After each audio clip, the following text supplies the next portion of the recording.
Reactor online. Sensors online. Weapons online. All systems functionally what I'm doing. Months until I'm customizing my pussy lips. I'm very excited. For fucking the giggles. Yo, you ain't getting any candy for it, bitch. I have 1 round left. Just enough for myself. We're back.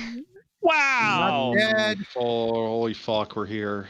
Very exciting. Big podcast. Let me start by saying I'm sorry I haven't done any Lost episodes. I have audio for Lost episodes, but I didn't really feel like doing it. So You can blame, it was my fault for the 2 of you that watched this that we didn't record, I guess, for the last 3 weeks. Yeah, that's right. Fuck him. Blame him. However, blame them because I don't understand why they're not recording without me. Because we're a team, man. We don't do nothing We without each recorded other. without Rob. we ride together. Ride doesn't count, right? I was waiting. We ride together, we die some together. rebuttal of that kind. Just saying. Rob's just lucky he Recorded gets out of the without Rob. basement. We're disappointing 5 people anyway, so it's not that huge a deal. But those 5 people keep coming back, man. They'll wait. How could we disappoint them? Yeah. They're the most crucial 5 people we've ever known. Well, if you're hearing this right now, you 5 people, which you likely are, Oh, my I'm gonna God, say that Brandon. you stuck it through. We You're love the you. best. Brandon. You're trying to talk to me about Dota cosmetics. No, I am. prices It's all right. So before one of this week the starts. Ricky blades went up like $1, but the other one went down like $2. 2 whole Ricky dollars. blades from Yeah. the Oh, Yif shit. set. Yeah, from the Yif set. All I want is Yeah. the blades. Ricky, not the 2 of you don't care, but anyone listening at home, there's a hero in Dota called Ricky, and he got a set that turns him into a little werewolf man who also happens to have big stupid Illidan blades on his hands now instead of his little knives that he usually has. And the second I saw that, I was like, Richie's gonna want that because of the Yif. Actually, don't though. I just want the blades. Wolf blades Uh, in game. Wolf Shit, Wolf you don't want games Ricky to look like IRL. a werewolf? I don't No, believe because you at I have all. the immortal head, dude, and the immortal don't believe back. you at all. Like, I'd rather I use don't- that. I don't believe for a fucking second that you wouldn't use All that right, shit. well, I guarantee you I will not. I am highly debating picking up these blades though, but I got to bring myself to spend $12 on both of them, and I don't know if I could do that. Don't do it. It's so disgusting. Hey, you want to go into your week? Are you going to talk about Dire Tide? Do you just want I to mean, go yeah, first? if we want to segue, sure. Go ahead. All right, This way I Dota don't have 2. to talk about Dire Tide in Di- my Dire week. See, this is my plan. Tide. Dire Tide came out. It was something a lot of people wanted. The problem is the system they brought with it is absolute trash. Well, hold on. Hold on. We cannot understate this. Dire Tide is an event that happened like 4 years ago. I'd have to go look, but it's an event that happened a very long time ago, and it's become a bit of a meme in the Dota community of like bring back Dire Tide because every year that October rolls around, Valve has not done it, even though people want it and have been asking for it forever. And in very classic Valve fashion, they don't communicate why, like at all. So they finally brought it back with some horrendous bullshit that Richie was probably about to talk about. Oh yeah, so they brought it back. It's a game mode. It's very fun. I like it.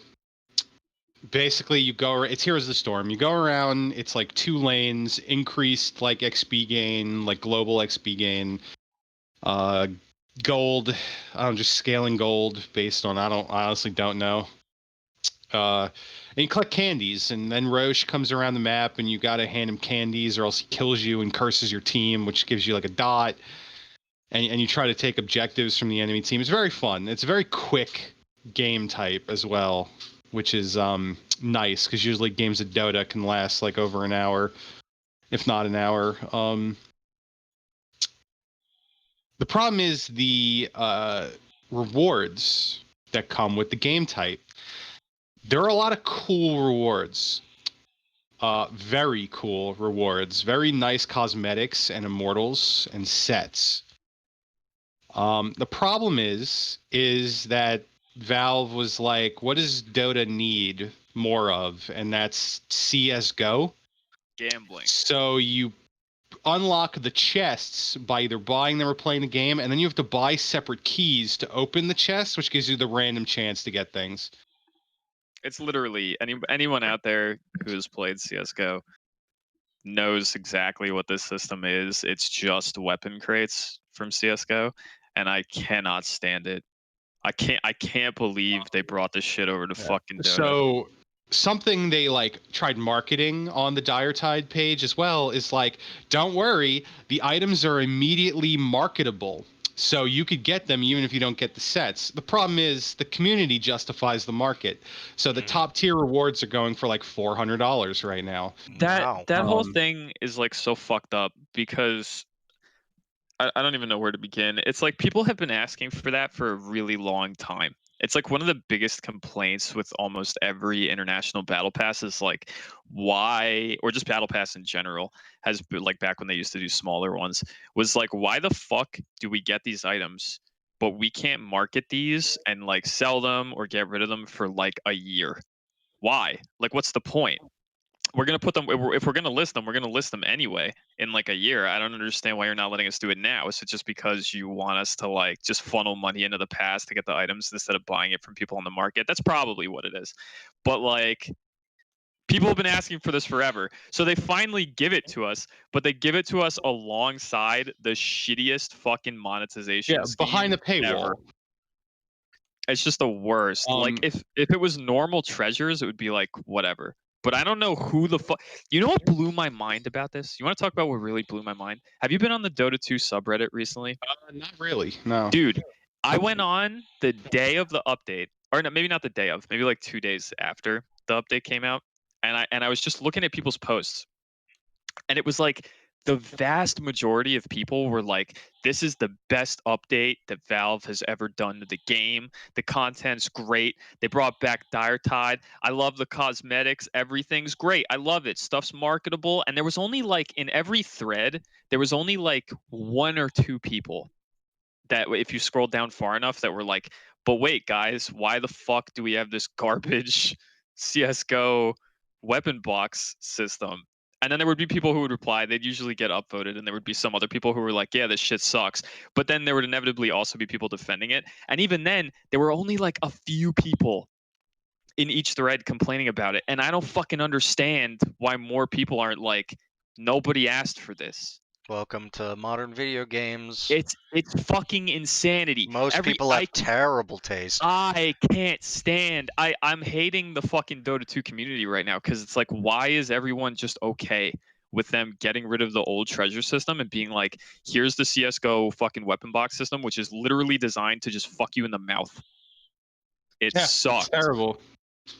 And like, it's just the whole fucking idea of like, oh, but we got you community marketable stuff. You know what? For some of these like lower tier stuff that are like $1, $2, even like $5, that's okay. The problem is the higher tier you go, I'm staring at immortals that are very cool that I would like, but they're being marketed for like $20. And in retrospect, it would probably cost me less just to buy that for $20 versus buying the keys and trying to get it for these chests. Yeah, absolutely. Are you fucking kidding me? If there's something that you want in that fucking thing, and if the price goes down to like $20 or something, you want to know what's really fucked up? The really expensive sets, like the ones that are not going to go down all that much, like that nice Snapfire one, the Sniper one, all that bullshit, those really high tier ones, and maybe even the fucking Immortals, even if they only get as low as like 60, 50, 40, I bet it's still less expensive to just buy that. Like, just spend $50 and get the set, because there's a chance that you're just going to get fucked if you buy like $50 worth of keys and you're not going to get that set in the first place. But gambling, though. It's such fucking trash, dude. See, and like, I care less about like the tier 1, tier 2 sets because honestly, they're things I want, but I could piece them out. And they're not terribly expensive because they're pretty common to get because there are people that are just buying chests and unlocking them. The problem is with these immortals at tier 3. Honestly, forget about tier 4. Tier 4 is like if you have a credit card and like no fucking care in the world. But these immortals, you only get the one. There's only one piece. It's not a set. It's one item, and the cheapest one is fucking like $22. Or sorry, $21, and it's They like don't- they're I don't not want to like- spend $20 on these immortals, but they're so fucking cool though. They're like, not you could- marketing these fucking immortals the way that they would market immortals in like a normal battle pass. Like they know, like they 'cause- don't give a fuck. Like these things are not here to be like, oh, you're definitely gonna get them all if you just play the game. You know what I mean? It's not like it's not like a treasure one from a battle pass where like even if you don't spend a lot of money, it's feasible that you're just gonna get all of those immortals. This is not that. This is like if you're lucky and you buy keys, you might get like 1 or 2. Please go to the market and buy the rest so that we get a cut Yeah. of those fucking transactions. Like it's so disgusting, dude. I will tell you now that if my up in the air Trump bucks and or Biden bucks comes in at any point, I will be getting some of these items because I mean free money. But I mean, I guess that's a way to justify it. I'm kind of grossed out by it, to be completely honest. So yeah, it's like, terrible. But I want I'm- the sniper gun, and it's right now going for $276. I legitimately like when they put this update and I looked at these cosmetics, I legitimately took Mm-hmm. a step back and went like, what the fuck is this? Like I don't need this in my life. Like this system is trash. And there comes a point in time where I gotta draw a line in the sand and go, I can play sniper just as well as anyone else with that set. I don't fucking need that. Yeah, true. This shit is absurd. Like Yeah, it's so and honestly, fucking that's like hyperbole. I don't know if I'd actually spend almost $300 on a gun for sniper in my Dota. it's just so But it's If so you spend $300 on a gun in Dota before you spend $300 on a gun in real life, I will smack you. But these other like these $20 immortals, it's really like this thing is up for like 2 months or a month or whatever, December 22nd. So like the prices can come down. I want to see where the prices settle. Because there's some I'd like. I just can't bring myself to spend that amount of money right now. Good. You shouldn't spend that money ever. I'm not even going to consider getting any of these items until at least like this event is either about to end and then I'll look at how much they cost or like after it's over. Yeah, I'm afraid. I'm Like- afraid that if I wait too long, the prices will go up because the event's over, can't get any more. So I'm trying to find that sweet spot, which is why I check every day just to see how the prices are trending. But you're never gonna know like exactly how low it's gonna go. No, I know. So But like for retrospect, and obviously this was day one, but that sniper set was going for 1.7K, and now it's down to 400. Like, fuck, over there. I would Now, love granted, that. I'm talking map about the art, extreme. but- I'm talking about the extreme.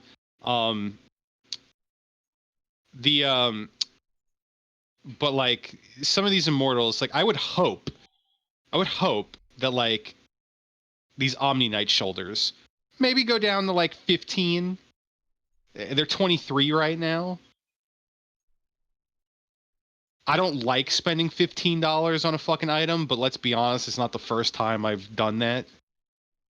So, I don't know. These PA shoulders I'm it's never just going to have. absurd. It's absurd because it's like that's not like because of the fucking supply and demand of this trash system, every single one of those immortals is going to be priced as if it was like an ultra rare from a previous battle passes treasure 1, treasure 2, Yeah, treasure 3. it's going to be like buying And- the like and- Stem Sword or some shit. and that's I- and I- sitting at well, 60. Yeah, I mean, I don't know. Maybe not that bad. Who knows? Maybe once the event's over and you can't open those boxes anymore, that's entirely possible. But like maybe during the event, I don't know. Maybe they'll go lower than that. But like, I mean, I don't know what they're at right now because I'm not looking at it. But the point is, like, they're going to be priced way higher than your In- average immortal. I say this, And it they're not. sucks, like- I say this as they're not that bad, but they are bad. But I'm going to say they're not terrible in retrospect. Dude, a lot of any- them are any- sitting at 20. A lot of them are sitting at 20. There are a few exceptions. The PA shoulders are like 80, and the Any- fucking frogmouth shadow shaman's 50. Any outsider who's like who doesn't spend money on dumb cosmetic shit in their video games, who just heard you say that they're not that bad when they're priced like that, is looking at us and going, what the fuck are you talking about? I said That's so in stupid. retrospect. And they're not wrong. Like, it's No, so they're fucking far from No, fucking it's wrong. I know, but like, all right, then we get into this like argument we always get where it's like, yo, I could be like wasting this money on alcohol or cigarettes or something, like, and I'm not. So let me just have my thing, and you could do your thing, like. I don't do drugs. guess And the- I don't I hurt guess- I people. think- This is my I thing. think I think the point I'm coming at it from is like, it doesn't have to be something horribly self-harming. It could also just be other productive things, and putting money into these little fucking like these little digital fake items for my small man with a gun are being priced this way is absurd. And the biggest problem is just definitely. the system in the first place is fucking bonkers, and nobody asked for Oh, this. it's garbage. I didn't ask for this, but they did it anyway. That's fucking stupid. But besides Dota, I did nothing. So just Nice. work and school.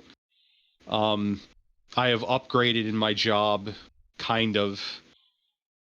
What are you now if you're no longer the I Duke am- of Delhi? I am always the Duke of Delhi, but Oh. now I am becoming the Count of the Cook, if you will, as I Wow. am The as I Count am of moving Cookery, over to food court, and I have been cooking. So the commander of cutlery. there you go. I like that one. Eh, Nice. And that's my week. I'll No go need to debate next. buying these Ricky blades. don't do it. So mine's very simple. I didn't really do much of anything. I didn't play any games. I did watch a lot of shows. I watched The Haunting of Bly Manor, which hyper recommend. I don't know how to place it versus Hill House, honestly. There's some parts about it I liked more, and other parts I liked less. I think I liked most of the characters more, kind of what was going on more.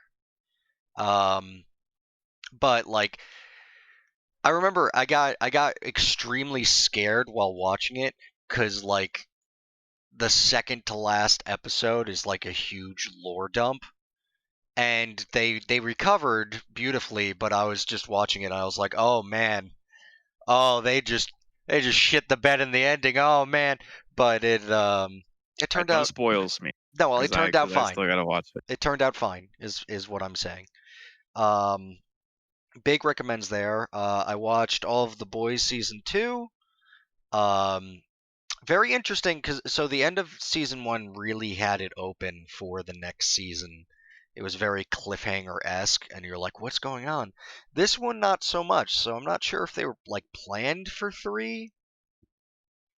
But I could see it just like ending here, and it was also very good. It kind of like kept you guessing most of the way.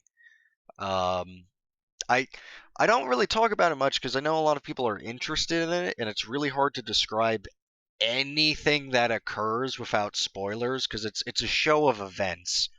Like it's a very water coolery show. But I can't recommend it enough. Some of you fuckers watch it so I could actually talk about crazy shit that happens in it.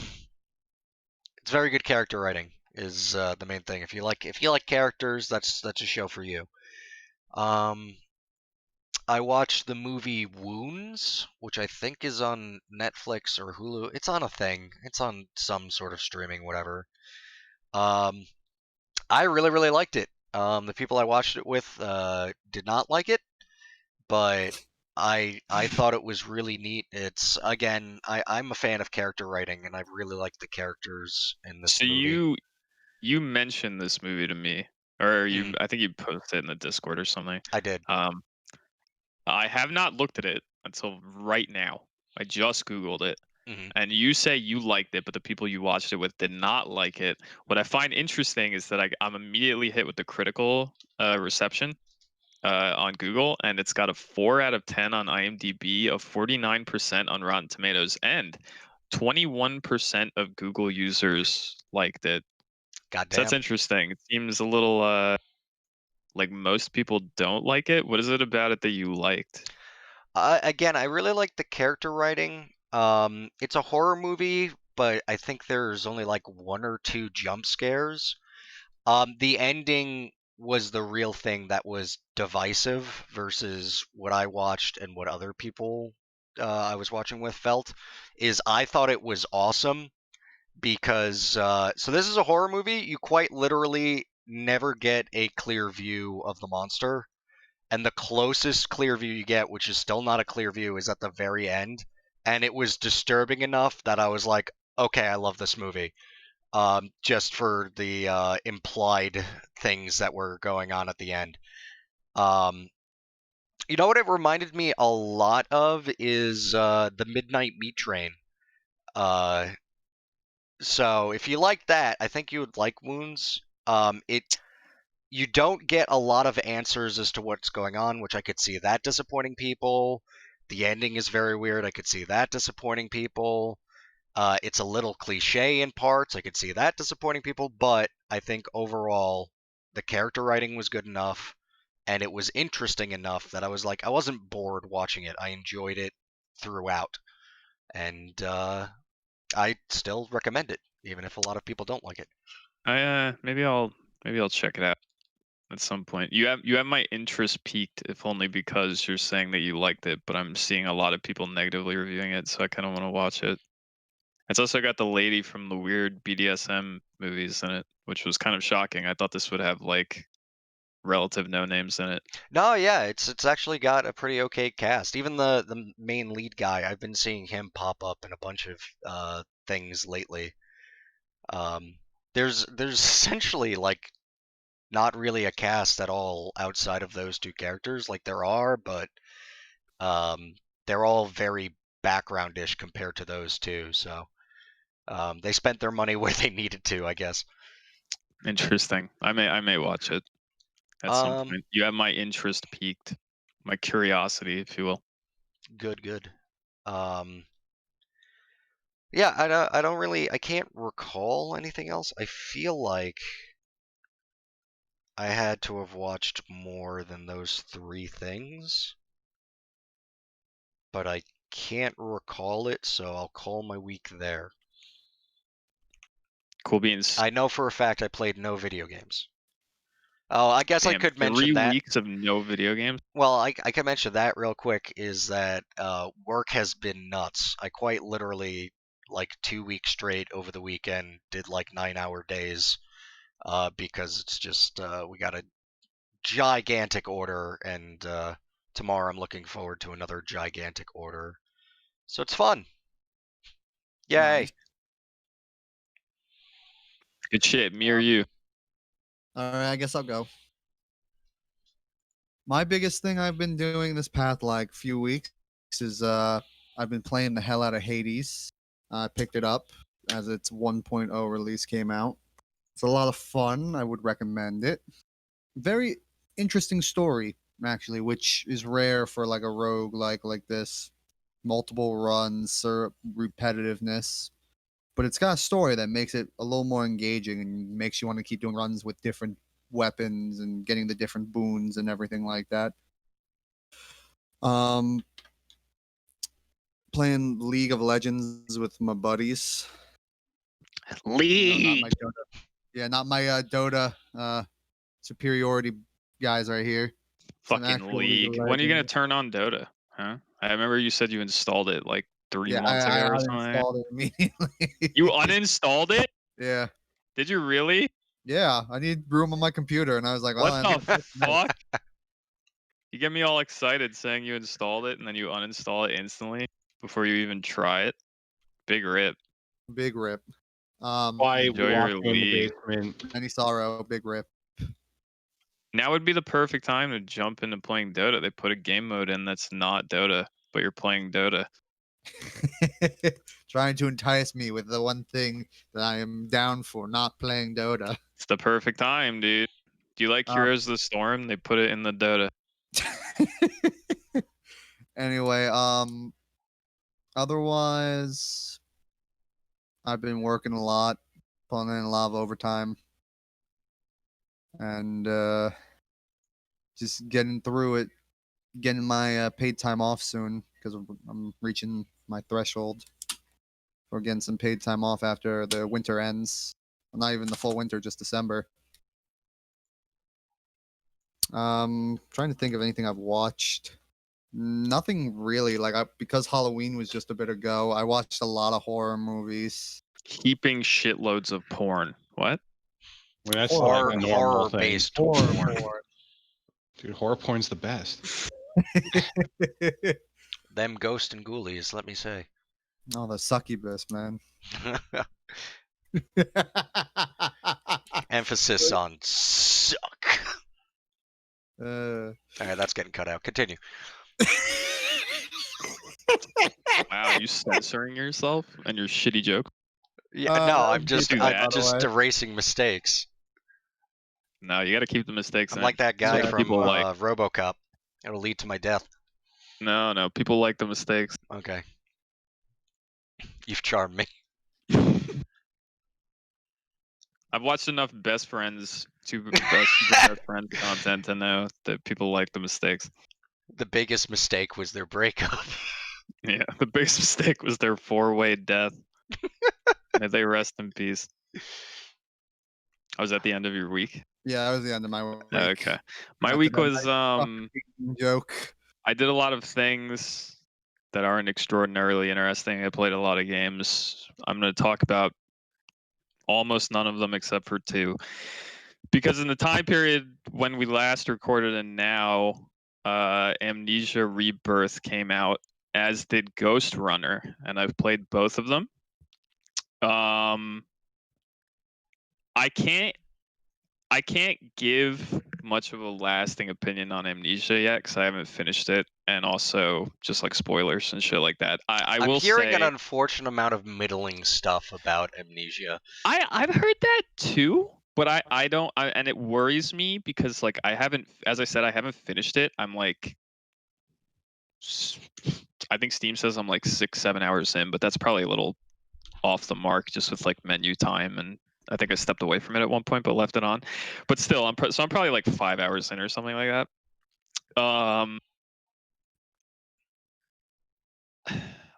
I'm excited to finish it because I want to know what people are complaining about. I'm enjoying it.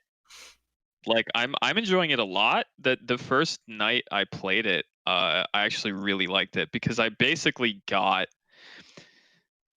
like I said, I'll keep this relatively brief. Oh, my dog's barking in the background. Hold on, let me close my door. I'll keep it relatively brief because I want to dance around spoilers because the game isn't that old. But I'll just say like I pretty much got, as of right now, because I haven't finished it, I've pretty much got what I wanted out of it, which is an Amnesia game that feels like the writing is being handled by the people who had the talent to make something like Soma. Do you know what I mean? It's like The Dark Descent wasn't a bad game. I'm not like shitting on the writing for The Dark Descent, but I feel like there's kind of a bridge between like frictional then and like post Soma frictional, where like I feel like the care to like narrative stuff and just their general ability to tell a story kind of went up a few notches, and Rebirth feels like a game being made by that team, not necessarily the team that made The Dark Descent. I must fight that because Penumbra is the best. I mean, I haven't played Penumbra. I've seen it. I'm not saying Penumbra's bad, and I kind of know what the story is, but like, I don't know. Like, I'm specifically referencing The Dark Descent, and that's I'm fair. talking about because it's a direct line of comparison because it's the same franchise. So like looking at The Dark Descent to Rebirth is like a game. It's like thematically an Amnesia game, but written with the kind of storytelling chops of the people who worked on Soma. Whereas like the Dark Descent, it has a narrative. It's there. I'm not implying that it's bad. I just feel like there's a bit of a gap between. To me, like the narrative storytelling of Soma was just a little bit better than like the Dark Descent. It was just like I said, the Dark Descent has a plot. I just don't think it's as well, not written, but just portrayed to you as like Soma's is, in my opinion. So all I'm getting at is that I feel like Rebirth's plot is well delivered. It's good. I like what they do with like game mechanics in delivering it, which is kind of interesting. Once again, I don't want to get super into that. My only complaint with it, and I'll give a more long-lasting opinion when I finish it, maybe by like next week. My only complaint with it, which is a relatively spoiler-free complaint, is that it's a little slow to start. Like it's very safe and narrative-driven in the early moments, and it takes a long time to get to the point where you feel like you're in a I'm threatened situation. Like I feel like the Dark Descent got there a little bit quicker, or more quickly. I also feel one thing I also really like though is that like sanity is used as an actual mechanic that does stuff now in this game. It's not called sanity, but unlike the Dark Descent where sanity was literally a fake mechanic. What? Sorry, I sneezed. Okay.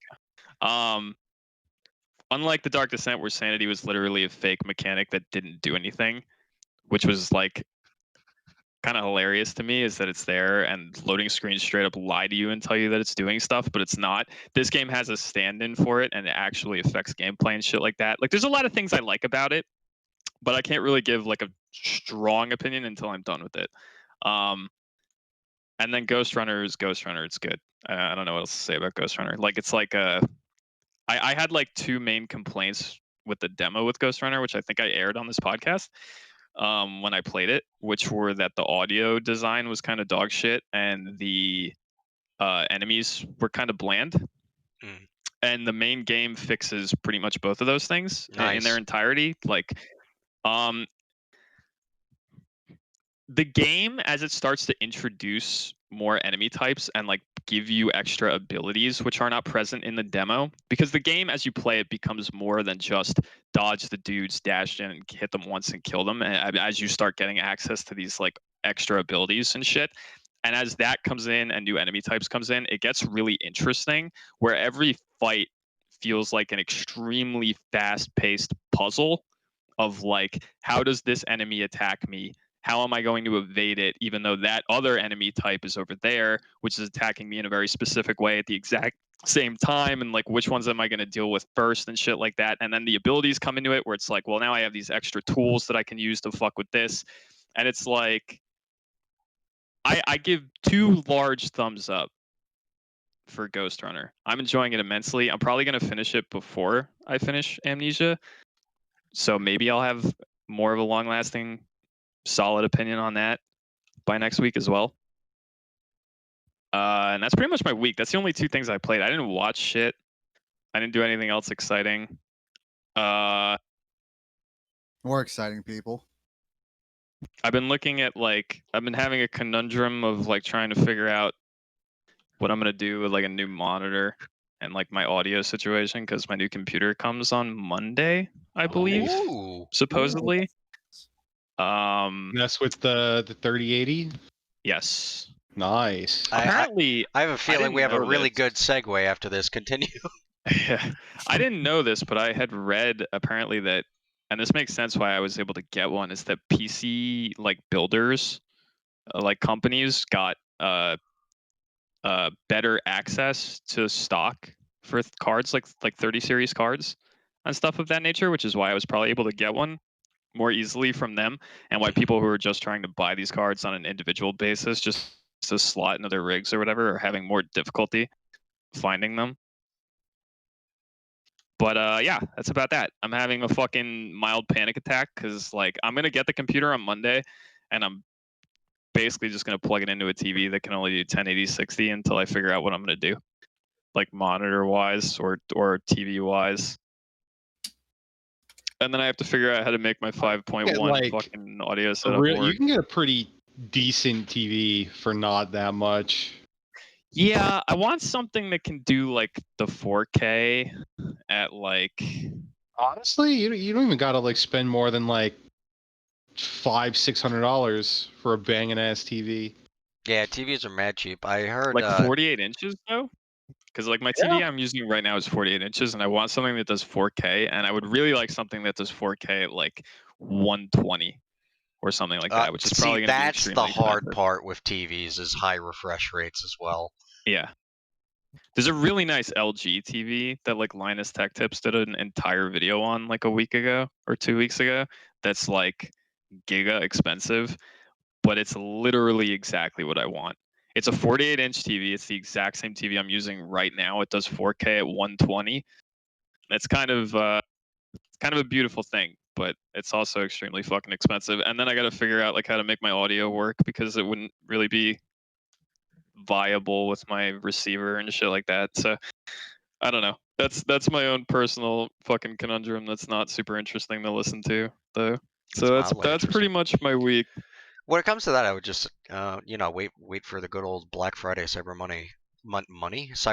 Yeah, that's definitely what I'm gonna do. I intend to just because I'm not too worried about playing my shit at like 1080p 60 for the time being. At least I'll be able to run shit at very consistent frame rates, and I can crank stuff even if I'm only looking at it at 1080p 60. So it's not the end of the world. And then I'll wait till Black Friday and I'll see if shit gets less expensive. An option I'm considering, right? Do you want to hear my? You can cut this out if this is supremely uninteresting. But here's what I'm thinking, right? I get a new TV or something that can do like 4K and shit like that. But my receiver, I have a receiver and I need to use it because my 5.1 speakers plug into the receiver.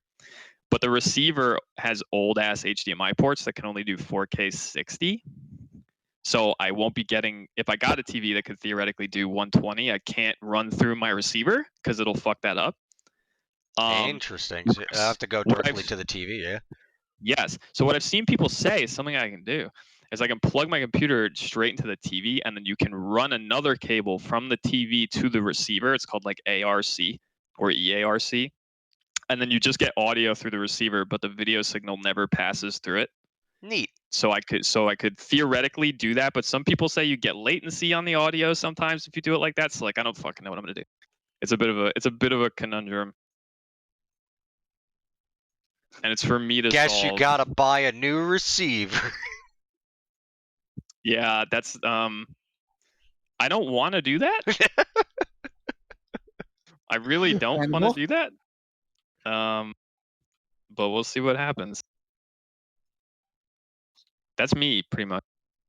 No, you just made me remind me of something. My computer gave me a freaking heart attack this time. Like I think it was like last week. It would not respond to anything. It wouldn't turn on, nothing. Oh I god. was having to unplug everything, plug it back in, like opened it up, make sure there was no dust, everything was still plugged in. And I was just Did like, it turn on? yeah, yes, I'm currently on the same thing. It hasn't given me. I don't know.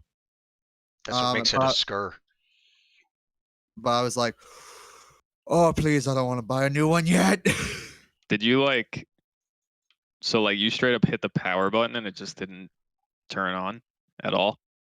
It's not that it was more like it wasn't reacting anything. I couldn't get it to even display on the monitor at all. I had to like I said, I had to take everything out, plug it back in, check the insides. It was like, Okay. oh, that's worrying.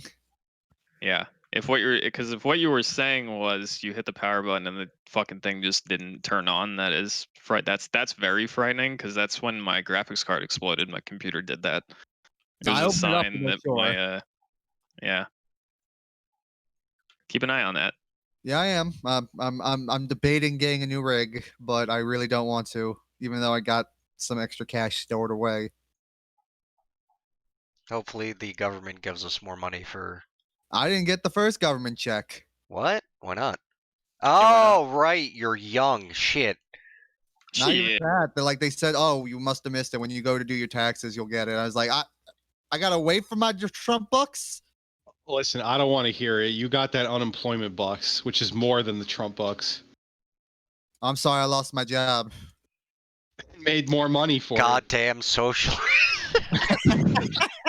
Thank you. it. Which, I mean, we can't. I mean, we could say Trump bucks. You didn't get your Trump bucks, but you might not be getting Trump bucks. You might be getting Ever Biden again. bucks. Biden buck. Well, no, I'll still get Trump bucks just at a later date, and then I'll get my Biden bucks on top of it. This is being recorded on November 4th. We still don't know anything. Yep. By the time this podcast gets uploaded, we might. Maybe. We'll probably It's know. it's possible. We probably won't. Many lawsuits are saying that we likely will not. That's fair. Um, Should we roll in the news? yeah, let's Yeah. roll in the news now. I've There was our current events news. We're done with that. So just because it's a funny segue, Brandon bought a new computer for Cyberpunk. Guess what's not currently out? Oh, I thought your segue was going to be something completely different. But yes, Well, Cyberpunk wait, what has was? been delayed. Well, okay, that story's done. I What was talking your about my segue? GPU at the time. Okay. So I thought you were going to go into the new AMD shit. Okay, nah, that's fine. But anyway, Cyberpunk. Yeah, it's delayed, and for a very silly reason and a very funny reason. Oh, real quick side story related to this. I posted a funny image in our Discord that everyone can see, where it was The tweet thing. a lot of people memed on Cyberpunk for delaying because they have that nice, very distinct yellow background, and there were a lot of Twitters that made fun of it, like the Sonic Twitter, which has no right to make fun of anything. And Arc System Works did a good one where it was just Guilty Gear Strive on the yellow background, and we were like, and all it said was we wanted to see what this looked like. Can I be honest? Even though that was clearly a joke, when you posted that, I had a brief second of a heart attack where I was like, "Oh no!" they actually is this? deleted it. They got into trouble Wow, really? for it. Yeah. Why? No one really knows. There's a lot of speculation. Is Japanese company, they take that stuff very seriously, and the fact that they delayed as well, and then to make a joke at someone else's expense, just some higher up went, yeah, delete that right now and apologize. Yeah. We're not those kind of guys. I mean, whatever. It was. And Funny. then of course there's the complaints theory, but who the hell knows? For real. But yeah, very interesting. Probably putting the actual tweet up in the Discord. But no, what you should do is you should put up the tweet of the Simpsons thing, where it says like, oh no yeah. no, there will be no more delays are happening, and it's the guy from the Simpsons, and he's like, oh, they fucked this all up, and he puts a comma, so it's like, no, more delays are happening. Yeah. I'll put that one up. But Oh god. very this shit interesting annoys me. thing. I think is because the whole thing is that the game went fucking gold. That means it's done. What Yeah, the that fuck? was the weird thing. When this got announced, in my brain, I went, but it's gold. Like, what's going on? So the only thing I could speculate on was they were doing some. My assumption was there was some QA shit that happened, and they're bugging stuff. They're fixing bugs, and they're gonna push like a day one patch or some shit. Well, no, it's even more insidious than that. Is Really? if you read what they've said, they specifically mentioned that the delay is due to the fact that it is launching simultaneously on 9 systems. Yeah, I also read that. Which is very, very interesting. But the most shocking is at the end where they mentioned they have to. So, okay, it's launching on a bunch of systems because there's we're in this weird state where not only do we have last gen consoles, but those also had upgrade consoles. And then there's some side related news where the Xbox Series S, the cheaper one, is not using the same ports as the Xbox One X, which was the upgraded version of the current gen Xbox, not the next gen Xbox. So those are two different versions for games, and anything releasing on both will have different versions for those games. So it's not sure which console is causing a problem here. probably Stadia. But the thing at the end that is extremely alarming is day 0 patch. A day 0 patch after going gold means any discs they printed are literally being scrapped. Someone told them, no, you're not launching it like this. That is the only explanation for that. I'm assuming. I bet that this isn't as bad as it looks. This is probably just a matter of, like, first of all, I had read an article that I think was, I don't remember if this was actually based off any clear-cut evidence or not. I would have to go find it again, and I probably can't do that. But I remember reading somewhere that a lot of speculation was that it's because isn't this game coming out? This game's coming out on previous gen consoles as well, isn't it? Yes. PS4 and Xbox One. So I remember reading that there's a lot of speculation that it's those versions of the game that are holding up development specifically. That's what I've read as well. Yeah, so there's something going on with those older SKUs. But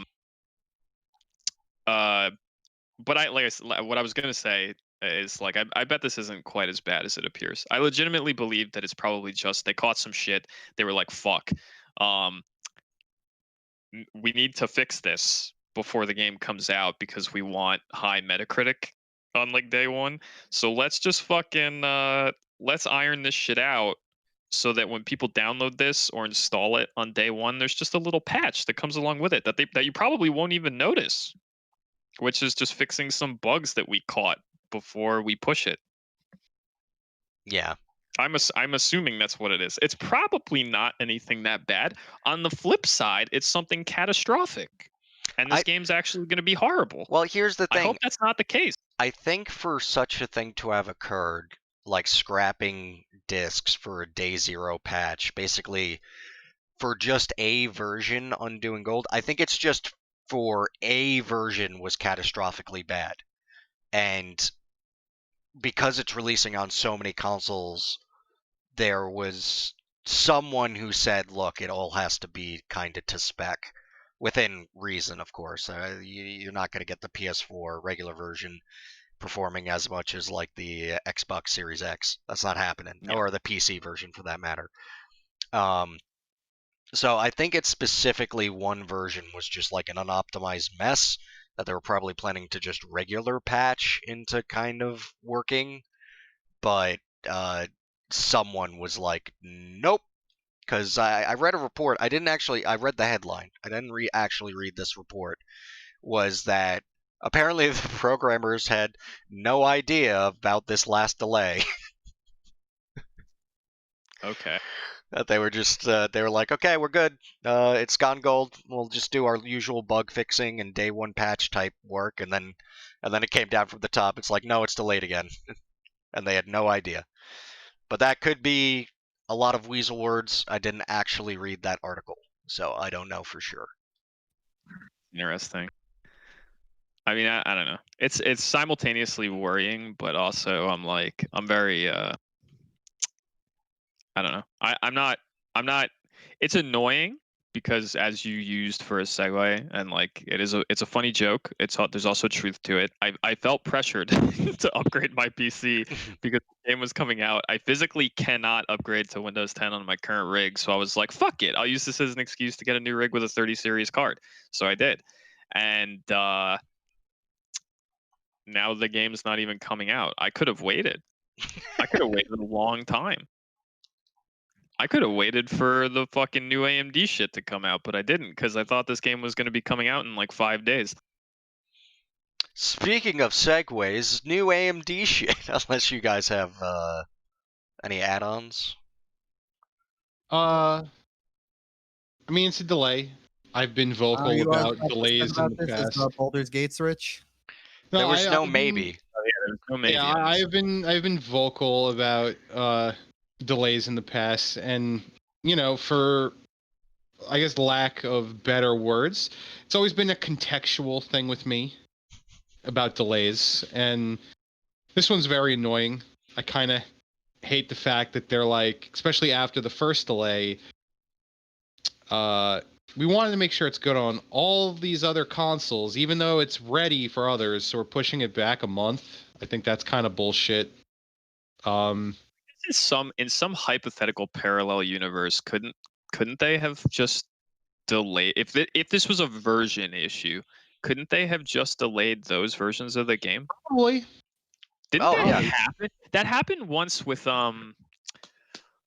Oh, what was it? Either it was like Destiny or it was like MKX or something, where they were like, "Oh, the previous gen version of the game is not up to snuff," so they just delayed it, and then it may have even resulted in that version of the game being canceled before it even came out, which is kind of a bad example. But the point is that that is an option. It's Like, definitely that's an option. something you can do.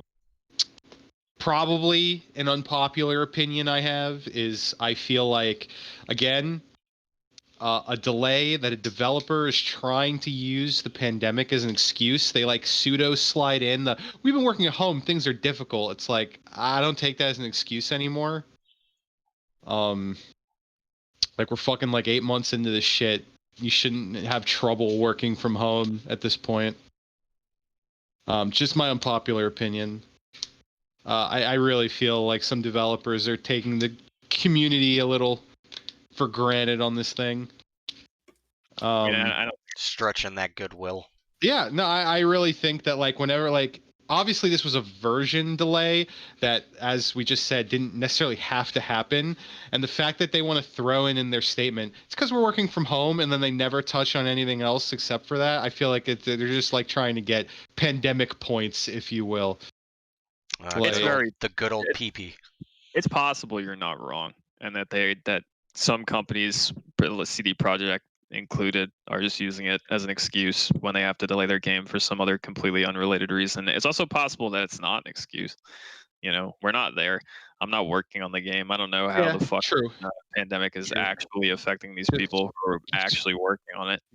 Just my opinion, and also, like, again, another thing that CD Projekt Red did wrong was the fucking marketing behind it. Like, that's what makes the delay even fucking harder. Is like they're like, no more delays and all this, and then like as like cheeky jokes, they like tweet up like on their post about no more delays. Like, would anyone mind if we deleted this real quick? Like, you're not being funny to me with that.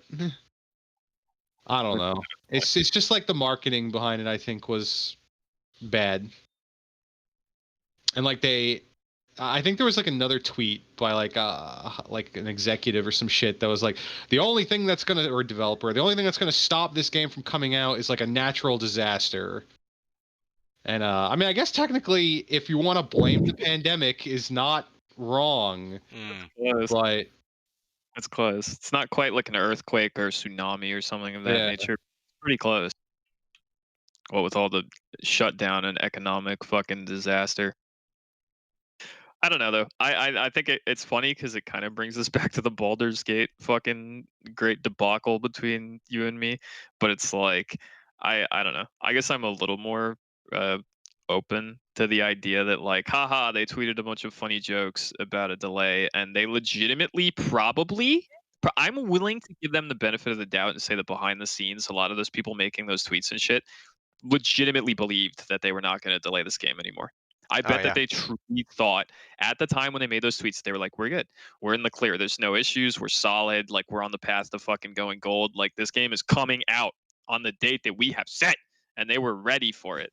And then something popped up. And like, you got to go back on the tweets. But they have no choice. Like, they have. And like I said, it's contextual in my opinion. And I think their reason is stupid. I think,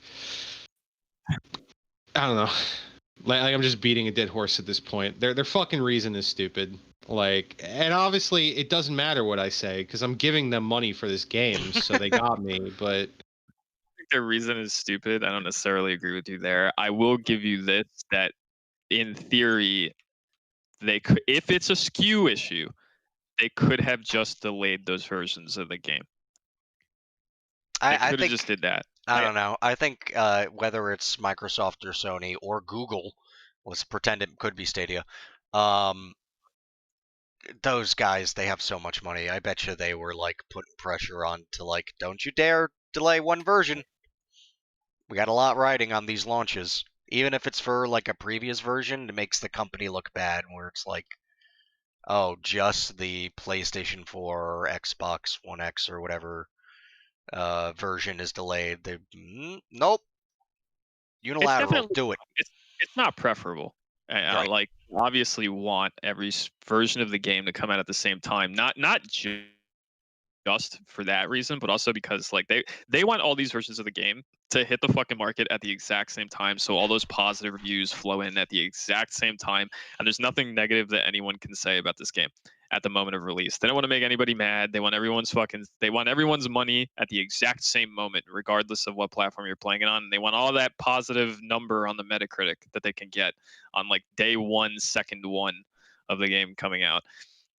So like it's an option for them to just delay whatever version's fucked up, but that's probably why they're not doing it, even though developers in the past have done it, which is why I'm kind of hammering home the point that they could if they wanted to. Oh, yeah. So. But whatever, the game, I'm not like that mad about it. It's not even like a massive delay, to be honest, because the game was supposed to come out on the 20s, wasn't it like the 22nd of this month, I believe, or That was something? like the 17th or some Was it the shit. 17th? I'm not that far off. I don't know. It's something So like that. Going back to the 10th of December is not even that bad, in my opinion. And if it means that, even if it's not the version of the game that I'm going to be playing, if it means that some version of the game isn't a fucked up clown fiesta, then whatever. I don't really give a fuck. It's annoying that I built a computer, custom built and ordered a fucking computer with intent to play this game, and it's not coming out when I thought it was going to come out. But that's just a personal issue. And now you got to see the release of AMD and Big Navi. Wow! Yeah, wow. What a segue. It's honestly like 50 Shades of okay. Thank you. Good that was the night. joke. Next news. So I mean, Christ, how do I even begin talking about these things? I don't know. AMD announced a bunch of fucking CPUs. Every AMD fanboy in the world wet their pants, and one of them is benchmarking higher than a 10900K by like 10%. I don't know. You know what? Very good. That's the summary. It's pretty nice. An app summary. So the big change for this, I'm lukewarm on it. I was expecting Zen 3 to be totally nuts because Zen 2 was totally nuts when it first came out. I have another point to make about these, unless you want me to make it right now. No, go ahead. Go. Another interesting kind of tidbit is like the CPUs got announced. I was a little annoyed. I remember talking to Richie about this when they got announced. I was kind of annoyed that I didn't wait just because that one CPU, the one, is benchmarking a little bit better than a 10900K, and I just bought a 10900K. It's not enough of a difference for me to be like that mad about it, but whatever. Something interesting to note is that I'm pretty sure, even though these CPUs, as I said, every like AMD fucking fanboy out there is jerking off and being like rip Intel and whatever the fuck. Something interesting is that these, I believe, are the last CPUs AMD will put out that use this chipset. So buying these now is kind of interesting because you don't have an ability to upgrade in the future without getting a new MOBO. Correct. Yeah. Initially, they were actually going to dodge this. They were going to be set for the next gen.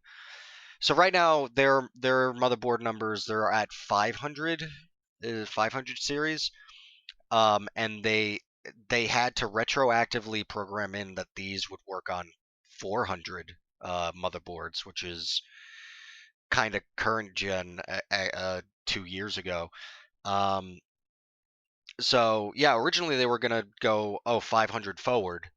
These boards, these chips can go on those boards, but they had to fiddle things around to make them fit on 400 because CPUs have like a limited number of listings for MOBOs. It takes a bit of the memory cache. Whatever. It's all very complicated. But long story short, these will work for future ones, but here's the problem: is if you get any Zen 2 chips, they're not going to work on the 600 series boards, and when Zen 4 comes out, it's not going to work on any 400 boards. So it's very much a transitional state depending on where you're at. Yep. Just because the memory of these things is maxed out with motherboard support. And the only reason that's news is AMD made a big stink about shitting all over Intel when they dropped support for their previous gen board for their next one. and then they did the exact same thing Right. until people pitched a fit, and they That's changed how it. these things go, isn't it? Yep. It's almost like all corporations are soulless and trying to make money. I will say But this, I'm not much of a, I don't have a lot of a bias when it comes to fucking PC hardware. I just like whatever's good. So whenever like AMD or anybody announces some shit, and there's always a bunch of people just jerking off, being like, "Rip other company," lol. Kind of like cry a little bit on the inside, and I'm like, "You look a little sad." But I will say this: big ups to AMD. For one thing that I actually respect highly, which is that when they announced these and they showed the benchmarks up on the screen, they actually showed games where some of their processors did not benchmark as well as an Intel competitor in the exact same game. And I just thought that was really cool of a company to do that. There was like 2 or 3 games on the list where like the equivalent processor didn't perform as well, and they were like they actually showed that. So I thought that was kind of neat that a company would even do that at all instead of just showing the games where it's like, look at how much bigger our dick is. Mhm. We're beating them in everything, and it's like then they just don't show you the ones where they don't. Right. No, it's Nice. very, very upfront. Hey, it's not in all cases. The main difference with these CPUs, just to truncate it for people who don't really know, much bigger performance on single thread performance, which is where Intel was kicking the shit out of them, which is why Intel is generally better for gaming, because most games still rely on single thread performance more than anything. So they managed to bridge that gap while doing their usual better at multi-thread performance. And that's basically it for CPUs. I mean, there's a bunch of different SKUs at different price points for different performances. It's a little bit more expensive than they usually are, but the performance is a little bit higher than they usually are. So it's really toss up. It's transitional, like I said. The graphics cards, Big Navi, are much more interesting to me, I think, because of 2 things that were really goddamn weird that they mentioned, which was the one thing was, okay, there's a lot of marketing speak in everything tech-wise that you have to be like, okay, is that a thing or is that just some bullshit that doesn't make sense? And they said a thing that is weird in that if you have this Zen 3 CPU, any of them, a Big Navi GPU, any of them, and a 500 series motherboard, which is the newest series of motherboard, you could expect anywhere from a 2 to 13% performance increase just by them working in concert, which is very weird. Yeah. I don't know how to feel about that. Yeah, that is, could it's a be, bold as goddamn hell claim, and Yeah. and on top of that, it's like, why though? I never trust when a company says something like that, because whenever they say they're giving you a very broad, they're like 2 to 13% increase. Wow. Meanwhile, behind the scenes, what you're not seeing is that 13% increase is in like Minecraft Yeah, or something like that. You know what I mean? It's like we don't know the specifics of that. You're just giving me numbers, but like you're not showing me anything concrete. Like I don't know what you're saying right. when you say a 2. Like what am I going to get a 2% increase in performance and if I'm running all this bullshit? It's interesting in theory, but like I don't know. The other neat thing is that these cards have a lot of goddamn memory. Even the cheapest version has a 16 gigs dedicated memory for the graphics card. That's kind of an insane number. That's very high. And excuse me. And beyond that is rage mode is extremely hysterical. What was that? How expensive is the cheapest one? Let me look it up real quick.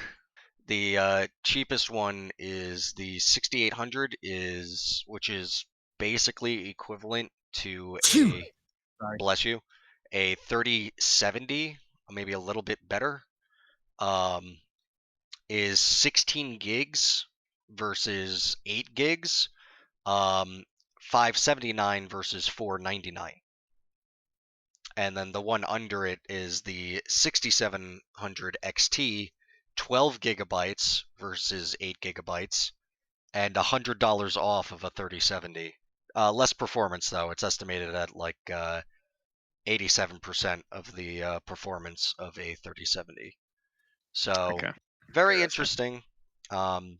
The biggest actual like slap up in that was probably the RTX 3090 is basically a Titan equivalent. It's meant not for games, though it can do games. It's meant for like station work, and their equivalent, the 6900 XT, is $500 off of it, and supposedly matches the performance, which is a lot of big dick energy there. But who the hell knows? That's interesting. I'd like to see people test that though. Oh yeah. Well, yeah. Here's the But, thing. like, It's their numbers. It needs to be wait for third parties to verify it. And the other thing worth mentioning that's very funny is rage mode, just because it's the worst name for anything I've ever heard in my life, and it's the literally fucking rage mode. it's literally just a voltage slider. It doesn't even like do anything crazy. It's like Beast mode. it's hysterical. And even in their own tests, it's like with rage mode, you could get like 1 to 3% more performance. It's like it has its own name, and they're also announcing that it's like barely impacts performance. It's the funniest thing in the world. It's incredible. And it has the cringiest name. I don't use But it's all marketing jargon, Anthony. It's all like rage mode isn't jargon. It's just No, it is. stupid. No, it is. Imagine you're someone who doesn't do the research, right? There are a lot of people out there. I know this is hard to believe, but there are a lot of people out there who will just go on the internet and be like, "Oh, the X company announced Z graphics card." You know, wow, love that. Sounds awesome. And then they don't look at anything about it. Like they don't look at specs. They don't look at what rage mode is. They're just like, "Wow, it's got fucking rage mode. Cool." And it's just buzzwords bullshit to sell people GPUs. Okay, so here is the other very important thing about it is that they do have ray tracing. It's not RTX. It's based on the same concept as RTX, but RTX is exclusively an NVIDIA property, so they have to go about it differently. But they do not have a DLSS equivalent on these cards. They're working on one, but currently there is nothing to compete with the hacks magic that seems to be DLS 2.0 on the 30 series card. So interesting all around. I find the graphics card release far more interesting than the CPU release. Just there's a lot of neat things definitely. about it, both Yeah. for and against, which makes it very interesting. I have a feeling, as I said, it's always kind of gross to me. Not to sound like a broken record, but when one of these fucking things get announced and the people are always, jerking off about it and exclaiming how amazing it is, and it's like, I bet this is gonna be until more shit happens. I'm willing to bet that a lot of this AMD hardware is gonna be relatively in line with current offerings from like NVIDIA. I mean, the processors will be a little bit better than Intel stuff until we see what Intel does. Literally in a few months. Yeah, literally in a few months, which, I mean, there's a lot of people speculating that it's not going to be anything massive, and then Intel's just going to show off like more of the same that might be like just slightly better than what they're offering now. Yeah, I don't know. that's pretty it's not like 100% confirmed or anything, but it's unlike Zen 3 where they're changing up a lot of architecture stuff, and so they're expecting some changes, is the next generation of Intel CPUs are like they're the same die size, they're using a lot of the same architecture and technology. They will be better, but it'll be kind of like the 8000 series jump to the 9000 series jump, where it's like yeah, it's better. It's not revolutionary or anything. Not that Zen 3 was really as revolutionary as a lot of people speculated. But it'll be funny to see in like a month or two.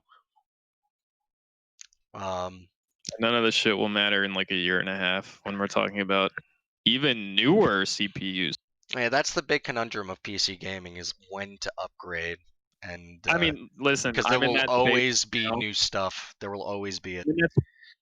I'm in that space literally right at this moment where I just got a computer like a month ago that's coming finally in like a few days, and I'm like, fuck.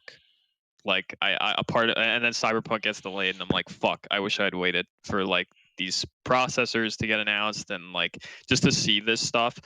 But at the same time, I'm like, I'm gonna be fine with Oh the yeah, 10900K and shit like that. So I'm not that concerned about it. But it is annoying. A Yeah. year and a half from now or a year from now, when there's like significantly stronger stuff, I'll be annoyed. But like that's just the state of PC gaming. Well, I mean, and even if Like, I'm there is like that was the reason that the 30 series got so much buzz was that it was a pretty big jump from the 20 series where Yeah. the only real difference between the 10 series and the 20 series was like RTX was introduced and like that was it. That was the big thing. It might not be as big of a generational leap next time. Yeah, they for put the stuff- next couple of years, honestly, but who knows? That's you never know. According to user benchmark, I have a 1080 Ti. Apparently, a 3080 benchmarks like 75% better than a 1080 Ti. So I'm fine. I'm fine with what I've got. I'm not that annoyed that I didn't wait for fucking AMD. Yep. So let's move on. We dedicated way too much time to that, but it's Yeah, that was complicated long. shit. It's complicated shit. I mean, you got to do it. So let's get upset. 505 kills Indivisible in the crib, a smother This was shocking. by the mother smother. This was pretty shocking. I think the most shocking part, it's been weeks since I read the article, but the most shocking part about this was that they had characters and things of that nature that they were going to put out at some point down the line, and that's not like the worst part about it, because all that been canceled. The worst part about it is that a lot of those things were backer content from when the game was on Kickstarter or like Indiegogo, wherever the fuck they funded it. So like, I don't know how to feel about that. Like that's shit that people paid for in advance. And the real crazy thing is that like a lot of this shit is done. Like it would literally cost them nothing to just put this out or like, you know, final update it, but they're just walking away. It's killed, it's dead.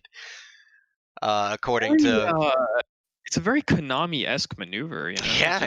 Yeah. To do something like that brain dead in the gaming space. It's a little strange. I think they looked at it because there's the whole Lab Zero fiasco, and I think they were like, it's better to kill it and wash our hands of anything revolved in that studio and walk on than continue to trickle this content plagued by this bad press. So it's like a big bad press hit like right now while they're getting hit by bad press, but on the flip side, that's the end of it. You know, in a couple of months, no one will know what the hell Lab Zero was, and 505 could release something else with all of the developers that it scalped from Lab Zero. So but that's still like, I understand the logic, but I don't agree with it. You know, it's fucked up. Like it's just so strange. Like fuck it, why? Like, I get it. You got bad press. Lab Zero got some bad press, but like, there's no reason to like you solve the problem and you push forward. It's like the game still exists. People bought it. People put money into it before it was even out. Like, how do you justify that? Do those people get a refund? No, fuck no. No, I mean the people who like backed a character that was potentially done, and now it's just being announced you're never gonna get this. Like some of those backers rewards, especially for like a character, that was a lot of money that they gave. That was a lot. Yeah. Probably not. I'm gonna assume that they're not getting that money back. I'd be shocked if they did. It's a sad story.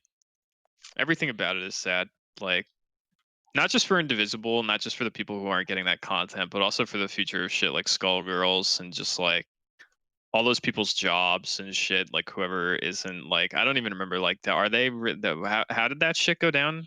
with Lab Zero? Did they rehire everyone from the studio? Not everyone, but like they scalped a lot of people, and then when Lab Zero died, ironically, anyone who decided to like kind of stay by their captain Mike Z are kind of like left in the dust, like they're just in the wind now, like Well, so I don't that's know why you would. that's kind of weird. Very awkward for them. They got some egg in their face. But yeah, it's there's Everything about definitely some programmers, artists, and stuff working now for 505 that was from Lab Zero, but not all of them. It's just a poorly handled situation. That is very unfortunate. Mm. There's not much more to say about it than that.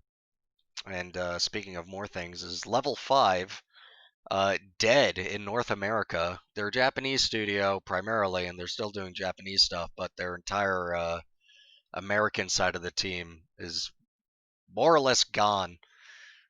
That's supposedly they've been running a skeleton crew since August, which Who people? Like, what do they do? I'm not. Level 5 has done a lot of stuff. Hang on. Let me get Excuse my ignorance. The name is not familiar to me. they did Dark Cloud, Professor Layton, Wow. Okay. White Knight Chronicles. They did Oh, some I actually really liked White Knight Chronicles. they did some Dragon Quest, Ni no Kuni, which was that witch thing, Wrath of the White Witch. That was like a big game out of nowhere. A lot of Professor Layton stuff actually. Yokai Watch, all that stuff. I haven't played practically half of these games. I'm kind of but still. familiar. Yeah, you've heard about them is the thing. Like Level 5 has been grinding that shit for a long ass time. Dark Cloud, like OG Dark Cloud. OG Dark Cloud and Dark Cloud 2. Wow, that's sad. That was actually their first game. Damn, that's quite a casualty. Only the North American part of the studio, though. Yes. Yeah, I mean they're still around. But what that really means, though, is it's likely that like Ni no Kuni and Yokai Watch are still kind of alive. They're probably never coming stateside, which is weird because Wrath of the Right Witch, I think, was fairly successful. Professor Layton too was hugely successful over here in the West, and it's weird to hear that it's just like nope. Is there like a stated reason for this? Like what happened? Let me skim the article really. Oh, it's unknown. Interesting. There's no clear they weren't given any indication. There's no clear reason. They just shut down the North American and also apparently a sister studio, Level 5 Abbey. Both just got like most of they just closed them down. Very interesting. Somebody own them? Who owns them? Anyone massive? Is it like Tencent or some shit? Once again, fine viewer and listener, excuse my ignorance. I'm not very familiar. I just started to laugh really hard because Level 5 Concept, which is known for, it's a sister studio known for such great games such as Mighty Number 9 and Recore and assorted other games that did not go well. I don't know who wrote that? Not a great game. Yeah, I see subsidiaries, but I don't see like ownership. But whatever. That's unfortunate. Not that I've played any of those games, but according to this, it doesn't seem to be owned by anyone. And honestly, they've released games for every platform. A lot of Nintendo 3DS, a lot of PlayStation consoles, and then even a few Xbox exclusives. So they were independent. It's weird. Maybe they just don't feel like it's profitable to release shit anymore. I don't know. But yeah, well, big rip. Another big rip. Another big. We'll never. There has to be a section on the podcast. Big rip. Big rip. Yeah, just the big rip. Yeah. It'll be just Adam like a Adam Jensen. It just opens up with Adam Jensen going, "Yeah, rip." Yeah, rip. Yeah, we need like a soundboard with all these snippets on it. So, like, when we're about to roll into the big rip segment, you just like hit that button and play that. There you go. Yeah. There you go. Speaking of Rip. yeah, yeah, rip. Speaking of a lack of rip, 2K. This It's gross. this news is so amazing. It's NBA 2K21, a full price game, releases a month later. Hey, let's patch in just some unskippable ads. Let's put commercials. Now you really do have the full basketball experience, including the fucking commercials. It's now part of your game experience. What a strange thing to do. It's like a repeat of like Bethesda sneaking in like de novo Yeah, back when Doom Eternal. Remember that shit? It's like that, but even worse. It's like we got you. We got your money. We never told you we were gonna do this. as a Watch matter of these fact, fucking it ads. wasn't around for a month, and now, and even it's like an ad is annoying.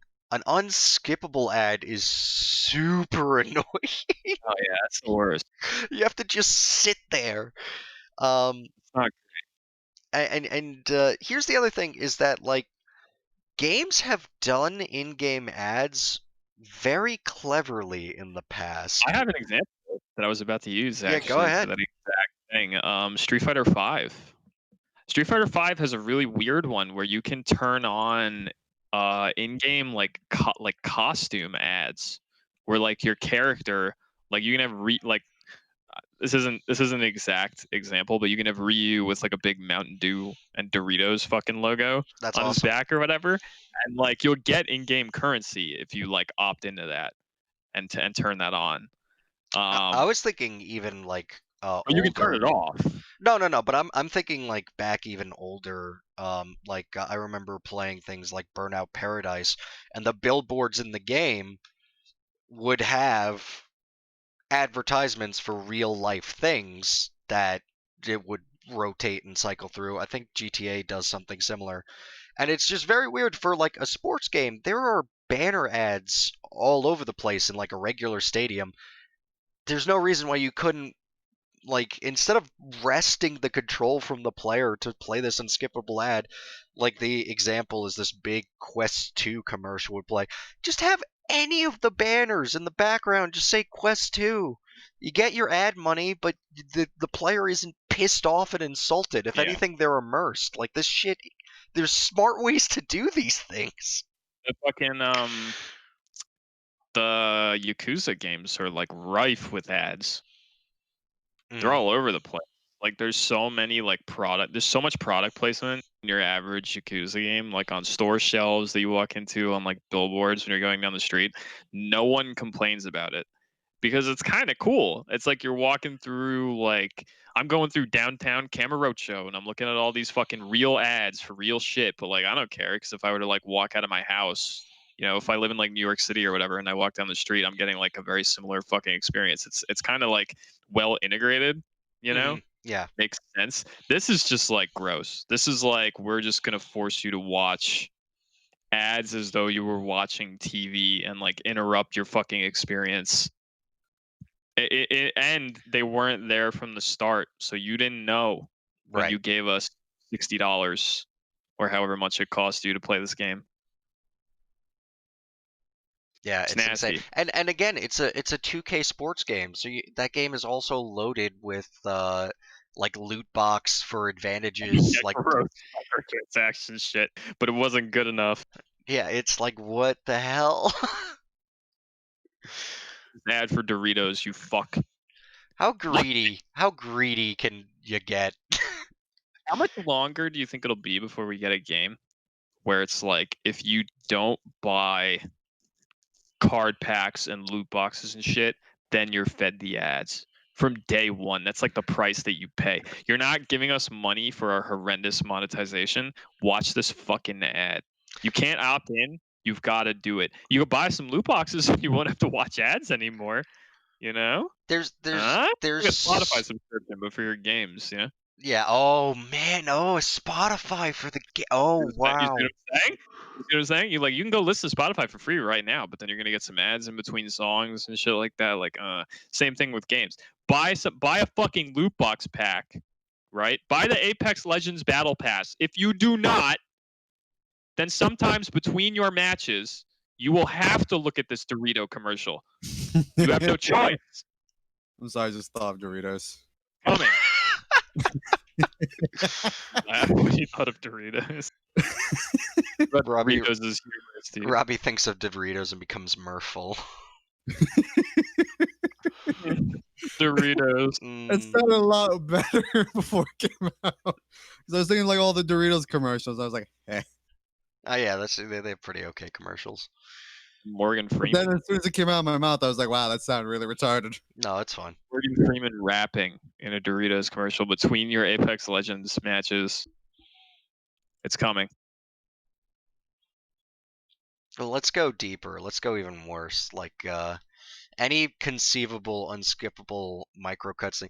What if sync kills in games, like even like in Apex Legends, you have that execute, just an ad. It's like if you don't pay the money, you don't get to see this You do cool it- animation. Yeah, you do a finisher and the animation happens, like the camera like pans in and you get like the cutscene of like you doing the finisher and shit. But right as it starts, they just put a giant ad in your face. Oh Like yeah. you can kind of feel like on the around the edges that like it's happening, but you're not allowed to see yourself doing it. And instead it's like big Doritos ad. That's And for the person you're doing it to has to see it too. You put that as well. unless they paid for it. Unless Oh, they still have to see it, even if they paid. So now there's a hatred in the community for non-payers. oh like, yeah, it's like oh, literally a wedge. Hey, I don't want to see these ads when you kill me. Peer pressuring people into buying bullshit. Yeah, Oh, that's like genius. it's like when kids go to fucking school and their friends are like, "You're a default," like Fortnite, fucking, bullying, you know, filthy default. It's like that.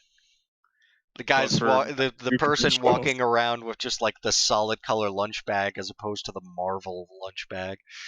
Yeah, fuck you, fucking scum. Default scum. Jesus Default Christ. scum. It's coming. This is the future, boys.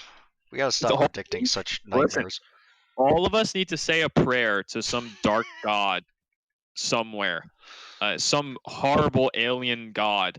We must say a prayer now that some EA exec is not one of our 5 viewers, because if he is or she, we're fucked.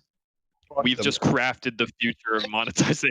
of This video has been games. like the last 3 episodes too. Is like each one we were like, here's something terrible that I just thought of. I hope they don't do it. Uh-oh. They might. But yeah, that shit's scummy and gross. Oh yeah. If people complain about it, maybe they'll take it out, but I wouldn't be shocked if they don't. Only time will tell on this one. This one's extra funny. While we weren't recording, Crucible was released and murdered. Yeah, yeah, kind of shocking. Did anyone else see this or just me? No, I saw it. It's just I don't know. I'm so used to just, at least when it comes to like the hero shooter type thing, there's been a lot in recent memory that have like got some buzz, released, and then very quickly and very quietly murdered. It's such an interesting. The hero shooter I find to be such an interesting genre because it's like a genre that never took off with the exception of like one game. Like the game that popularized it is one of the only ones that had success with it, and then everyone and their mother was like, "Oh, we can do that," and then they all died. Yeah, It's yeah. so strange, and people are still trying, even like 4 years, almost 5 after the fact of like the originator, quote unquote. What with like the big success, arguably being Overwatch, kind of like making all these clones pop up, or attempts at similar formulas, because like Crucible and shit like that it wasn't exactly like an Overwatch kind of game, but just like, shooters with hero centric like MOBA-esque abilities is what I'm referencing. But like Which, to be clear, there's some of those that have lived, like Quake Legends is still alive. Yeah, I hear it's not doing well though. Nah. It has a very low player base, from what I understand. I almost played it actually like a few months back because Matt was thinking about playing it, and I was like, yeah, maybe I'll play that. And then we looked it up, and it's got like very low concurrent players, and apparently most people playing it are just like the killers that spam Yeah. it. So I don't know, like, what other fucking hero shooters out there that's big, other than like arguably Apex, but that's kind of like a light hero shooter. But yeah, well, what I was getting at is that there's a few that are alive, to contrast the just many that are dead. Yeah. Um, Battleborn. Rest in peace. Battleborn. There was Lawbreakers. Lawbreakers, yeah. What was that other one that? Do we count Evolve? It's not quite a hero shooter, but like it had one-sided asymmetric. Yeah, heroes. like there's one. Well, and even you could argue that the monster is kind of like that too. So I would argue that was an asymmetrical hero shooter. Yeah. I would argue that. What was the other one that was just like really bad? It was the one character was like literally on a mobility scooter. Which one was that? I'm sorry, what? Hold on, I'll figure it out. Sounds like my kind of game. I'm as you're Googling it, I'm furiously racking my fucking mind. I'm trying to think. Oh, Dirty Bomb. Yeah, is Dirty Bomb Monday Night Combat? Is Dirty Bomb dead? I think it's dead. Pretty sure it's dead. I'm gonna go look at that really quick. I actually used to play a little bit of that. It wasn't the worst. I don't know. It's still on Steam. Might be alive. Oh, it's got recent. Gigantic. That died. Oh yeah, Gigantic. Gigantic didn't even live that long. No, not at all. The moral of the story is a lot of hero shooters. Paladins. Paladins is still alive, but Paladins is still. It's on life support, kind of. Well, Hi-Rez is doing a new one. They're doing a new rip-off shooter with the Rogue Company. Yeah, that one's a little bit different because it's also like ripping off Fortnite somehow at the same time. Yeah, but it's also kind of like a hero shooter. What was I gonna say? It's Hi-Rez. They can't make a game on their own. They have to rip off something. Literally impossible. The hilarity of this one with Crucible is like Amazon tries to push themselves into the gaming space with large cash dollars, and they're like, look, here's an MMO and a fucking hero shooter. Two genres of game that I don't think anyone asked for, but they were like, here's what we're gonna do. Here's how we're getting into the gaming space. And like hero shoot, have we ever experienced this where a game comes out, everyone hates it, they go, okay, we're bringing it back. We're bringing it back into the kitchen. We're taking it literally out of your hands to fix it, and then they cancel it. Has that ever happened?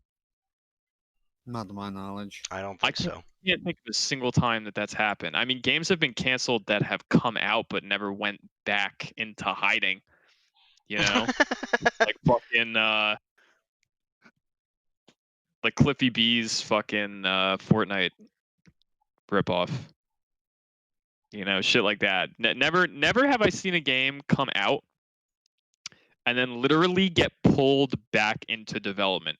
That would be like Cyberpunk comes out and they're like, hold on. All your discs that you bought at your local GameStop aren't going to work when you put them into your console. You're not allowed to play it yet. We got to recook this a little bit, and we'll push a patch that lets you play the game in like a month. Turn your copies. And they go, whoops, it's canceled. Like, it's kind of insane. I wonder what it means for the future of like Amazon's games and their attempt at the gaming space. I don't know a lot about that MMO that they're making. I've heard it's like okay, but I wonder if it's going to be actually successful or just kind of like a small blip that comes and goes. Yeah, like a flash in the pan. It just feels like a very I don't know if I'm alone in this, but it feels like a very soulless attempt at like getting into the gaming space. Like they were like, what do we do? What do we do? What do the kids like nowadays? They like the Overwatch and the Warcrafts. Yeah, that's literally it. Jeff Bezos went with a giant pile of money, bought a bunch of fucking studios, and I'm not even sure if it's just one studio working on these two games. I highly doubt it. But he bought a bunch of fucking studios, and he was like, "Hey," including like Double Helix and shit like that. And he was like, "Hey guys, do people love the Overwatch? Right? Make Amazon's Overwatch. Can you do that?" And then they just like they gave him 2 thumbs up, and they took the giant pile of cash and they made like a soulless hero shooter that wasn't good. It's just strange. Why not do something creative and interesting? He's putting all his funding to his mech. The Bezos mech? Yeah. And the Amazon drone carriers coming So to a he's like, city I gotta at least 17 near try, you. Put more of the funding towards the mech.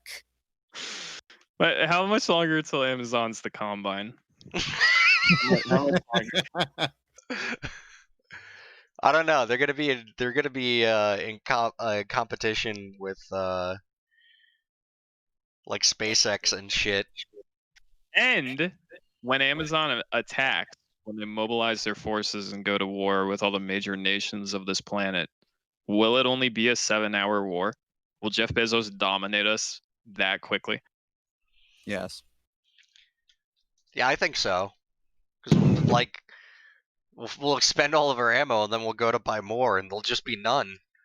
Because It's no, like, now you're not I can't get my guns and whatnot from the Amazons.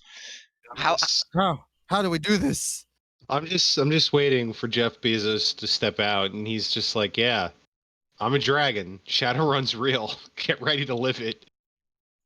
I would actually be excited for that. Yeah. Don't we get Then you- screwed in Shadowrun? But then Like you go America? down and you've transformed into a fucking horrendous troll. You're talking to a man who owns a gun. I just start running immediately when that becomes real. You're in Shadowrunner shape right now. I'm working on it. Shut up. You'll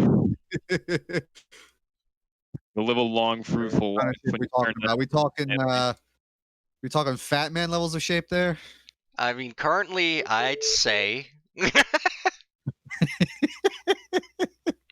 Definitely just gonna like dye my hair multicolored and just carry a boombox around, and I am Raveheart. there you go, done. Oh god damn it! No, Raveheart. Or I suffer horrible burn accident Oh, you become Pyro and then I Cop. become Pyro Cop. Help us. Save us, Pyro Cop. Future Pyrocop Richard Freer. Future Pyro Cop. Bringing an old inside joke back. All right. No one can Bezos. I love me, Pyro Cop. Pyro Cop could stop Jeff Bezos. Absolutely not. With utter certainty, he cannot. All right, let's move on a bit here. Movie stuff. I don't know any. I didn't really look at any of this. Richie, this is your wheelhouse, and it was weeks ago. So goddamn, good luck, man. Stuff. What did I post about movies? Uh-oh. Is Which way I don't Nicolas post Cage? Like you remember. Nicolas Cage was in a sci-fi Jesus thing. Christ, yeah, no, Nicholas. You know what? I have been sitting here. Too. I've been sitting here, and Oh yeah, and some DC stuff, Uncharted. yeah, you got some no, stuff. I'm scrolling up. Yeah, I was just like, what's Nicolas Cage doing nowadays? And I've had an answer to that question because I was scrolling YouTube, and I found this new movie coming out, Jiu-Jitsu, that Nicolas Cage is in. I remember what this is now. Yeah, and it is basically the most blatant Predator ripoff mixed with martial arts in a whitewashed form that you can get, and it's incredible. It's literally like he comes every like X amount of years, and we have to fight him with our jujitsu. And also, like, the Predator is like in a fucking mech suit. It's crazy. I'm watching the trailer right now. Have you not seen it? No, fuck no. Yeah. I think I vaguely remember. I think you posted it. I took one look at the still image of the thumbnail, and I was like, I don't know. I'll watch it later. And then I guess I didn't. Yeah, that was the same boat for Literally, me. he's got cloaking. He's got like special vision. I think he's got like a plasma caster. Even it's fucking incredible. He shoots like shurikens out of his fucking arms, though. I mean, it's similar to the Predator's disc thing. Just somehow more generic. It's like a way less interesting predator, though. It's like a predator with a far less interesting design. Because it doesn't have dreadlocks. How many jaws in this shit? If there's any... What? You get Tony Jaw in this garbage ass. Tony Jaw, I feel so bad for him. Got McMoney. God, is Tony But Jaw's here's the career gone thing, down he's... quickly. He's immediately down to Nick Cage Predator knockoff movie. That's fast. I'm a big fan of bad Nicolas Cage movies. I realize- do not feel like this will be one I am actually going to like. Bren, just so you know, Tony Jaa is also in the Monster Hunter movie. Yeah, I know. That's why. That's all I was saying. Like, has his career gone that low that fast? Well, it never really took off. Is the problem? Is he's he's an excellent martial artist, but he showed up in an era where like martial art movies aren't big anymore, and it's like shit. I feel that's why I say I feel so bad for him, because he's like he deserves to be like legit the next kind of like Jackie Chan, but people don't care about martial arts movies, so he has to do shit like this, where he has to fight an alien with jujitsu and fight virtual monsters in a terrible costume, and he's just gonna play second fiddle to Milo Djokovic anyway. So who the fuck cares? Yeah, he'll be the one that dies to like To show how strong the monster is. the gigantic Rathalos is gonna fucking bite him in half. Oh, Jesus. Or maybe he'll like he'll fight alongside one like the elephant from that one movie. Rest in peace, Tony Jaw's career, 2020. Never really lived. Big rip. Another movie. This is actually nothing I posted because it's not something we might be super into, but I don't know, for some reason I thought it looks really cool. There's a new Disney movie coming out in 2021 called Raya and the Last Dragon. That looks pretty cool. If you're into Disney. I don't know anything about that, and I can't remember the last time I watched a Disney movie. It's I enjoy Disney movies. It's like I believe like a Japanese themed Disney movie. Looks What- good. Or watch me be horribly wrong and it's Chinese. I have no fucking clue. What is it? Is it like a Disney Plus thing, like Mulan It's or just a whatever? movie. Or It says It looks like a from, Chinese Mona. yeah, Moana. Moana, sorry. Yeah, so Chinese, not Japanese. But fucking racist. yeah, no, look at me. The reason I said Japanese is just because like They're the there's same, a very right? Japanese no, not because it's a very Japanese-esque fucking mask that a character in the trailer wears. I don't know, maybe I'm just horribly wrong and it's all Chinese. Well, and I'm maybe just it has both. insensitive. Come on, relax. It could have both. They're kind of I'm- geometrically close to each other. Maybe the entire So movie is about. culturally insensitive. Maybe the entire movie is about the rape of Nanjing. Like Disney goes way off the Yeah. rails for their children movies. I'm excited. But that's cool. An Uncharted movie. Tom Holland is Nathan Drake. That should be pretty cool. Yeah, that was interesting. I didn't know how to feel about that. When you- A lot of people are like, "Yo, Tom Holland's I really wish it was like Tom Cruise or some shit," but Tom Cruise. What the fuck? Who wants Tom Cruise to be I don't know. Nathan? Apparently, people in the comments section of that video. Tom Cruise with his two facial expressions and is constantly the exact same acting, regardless of what movie he's in at all times. But I'm a fan of Tom Holland. I think Tom Holland is a very good actor. Now, Tom Holland's a good actor. I just don't look at him and think like Nathan Drake. Yeah. I look at him and I still see like a 16-year-old. Like, in his face. Yeah. Yeah, he's done some like kinda weird. serious roles in movies, like other Yeah. movies that I haven't seen. I'm aware of that. I know Yeah. he was in like a Netflix movie alongside Robert Pattinson, I believe. That looked like a more serious film and stuff. Like he's Oh doing yeah, things. I saw I'm not ads for implying that one. Yeah, I haven't seen that movie, but I'm aware of it. Like I know he's been in more serious shit. I still look at him and I'm like he looks very young. Even now to this day, I don't look at him and go like Nathan Drake adventure man, you know? I don't know. It's just kind of weird. Strange casting, but I'm sure it'll work out. Some news on the Justice League Schneider cut. Joe Manganiello is going to be back as Deathstroke, so that's pretty cool because I thought that was interesting, and I thought his design looked very cool. Can we talk about this really quick? The Snyder cut. Yeah. This fucking has evolved, right?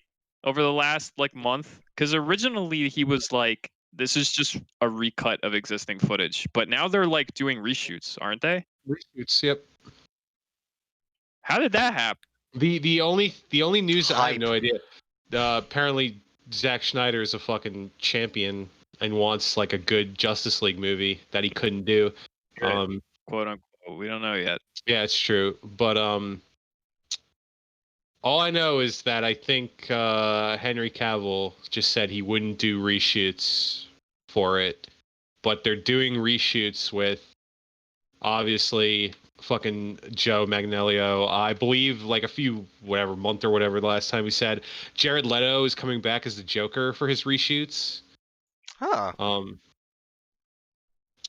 Yeah, it's Weird. interesting. Very weird. I'm always down for more Leto Joker because that's, my alter ego in post-apocalyptic world. Oh yeah, that's right. I forgot we Yeah. got down to the reason why you like it. I completely forgot about that epiphany. Thanks for reminding me. I even went back. I went back after that podcast just to remind myself why I hate that shit. And I went back and I watched. I went back and I rewatched the scene in the club where he just sexually harasses a guy in order to get him to do a thing, which actually winds up not mattering. I forgot about that part too. He literally sexually harasses him to get him to do a thing that he then like doesn't do. And also, of course he does it. no, he's like, listen, go free Harley Quinn, but then like it doesn't matter. No, he doesn't just free gets him Harley into Quinn. the prison. Yeah, but it has no significance. He gets him into the prison, and then they find out where they went. Like, that's the significance. But it barely matters in this grand. Well, like, I mean, that's a plot. different argument, but No, it's not. It's literally the point that I'm making is that it's a scene that exists for like barely any reason. They were just like, Leto Joker has to do something. We need him to do this, and then they do it, and then in terms of the main plot, it has literally no meaning at all. We're just gonna have him diddle a guy, and somehow that convinces him to do the thing with like little to no actual conversation, and then he does the thing, and it has like no convince me to do the thing. What? I said that would convince me to do the thing, but Yeah, so you're telling me if I ever need something from you, I just gotta walk up and like touch your balls a little bit and be like, hey man. I mean, if you were dressed like grill. his Joker, sure, there you go. Yeah, if I have like a purple coat on, a gold grill, and I have damage on my forehead, and I touch your nuts, would you do anything I need? Yeah, there you go. Under those specific circumstances, I am yours. We know the secret. We know the I don't secret. know if you idolize the Joker or like you got a fetish for him. He's my No, alter why? ego, dude. Yeah, He we figured this is John Malkovich, remember? Yeah. Imagine any character you roleplayed just ends up on the silver screen, just how happy you would feel. Richie gets to live in that world. I do. Uh, Except it's less about the role play and more about I'm just waiting for post-apocalyptic America to happen so I can, live that. yeah, no. I'm giving it a couple of hints that might happen. Maybe you can live John Malkovich.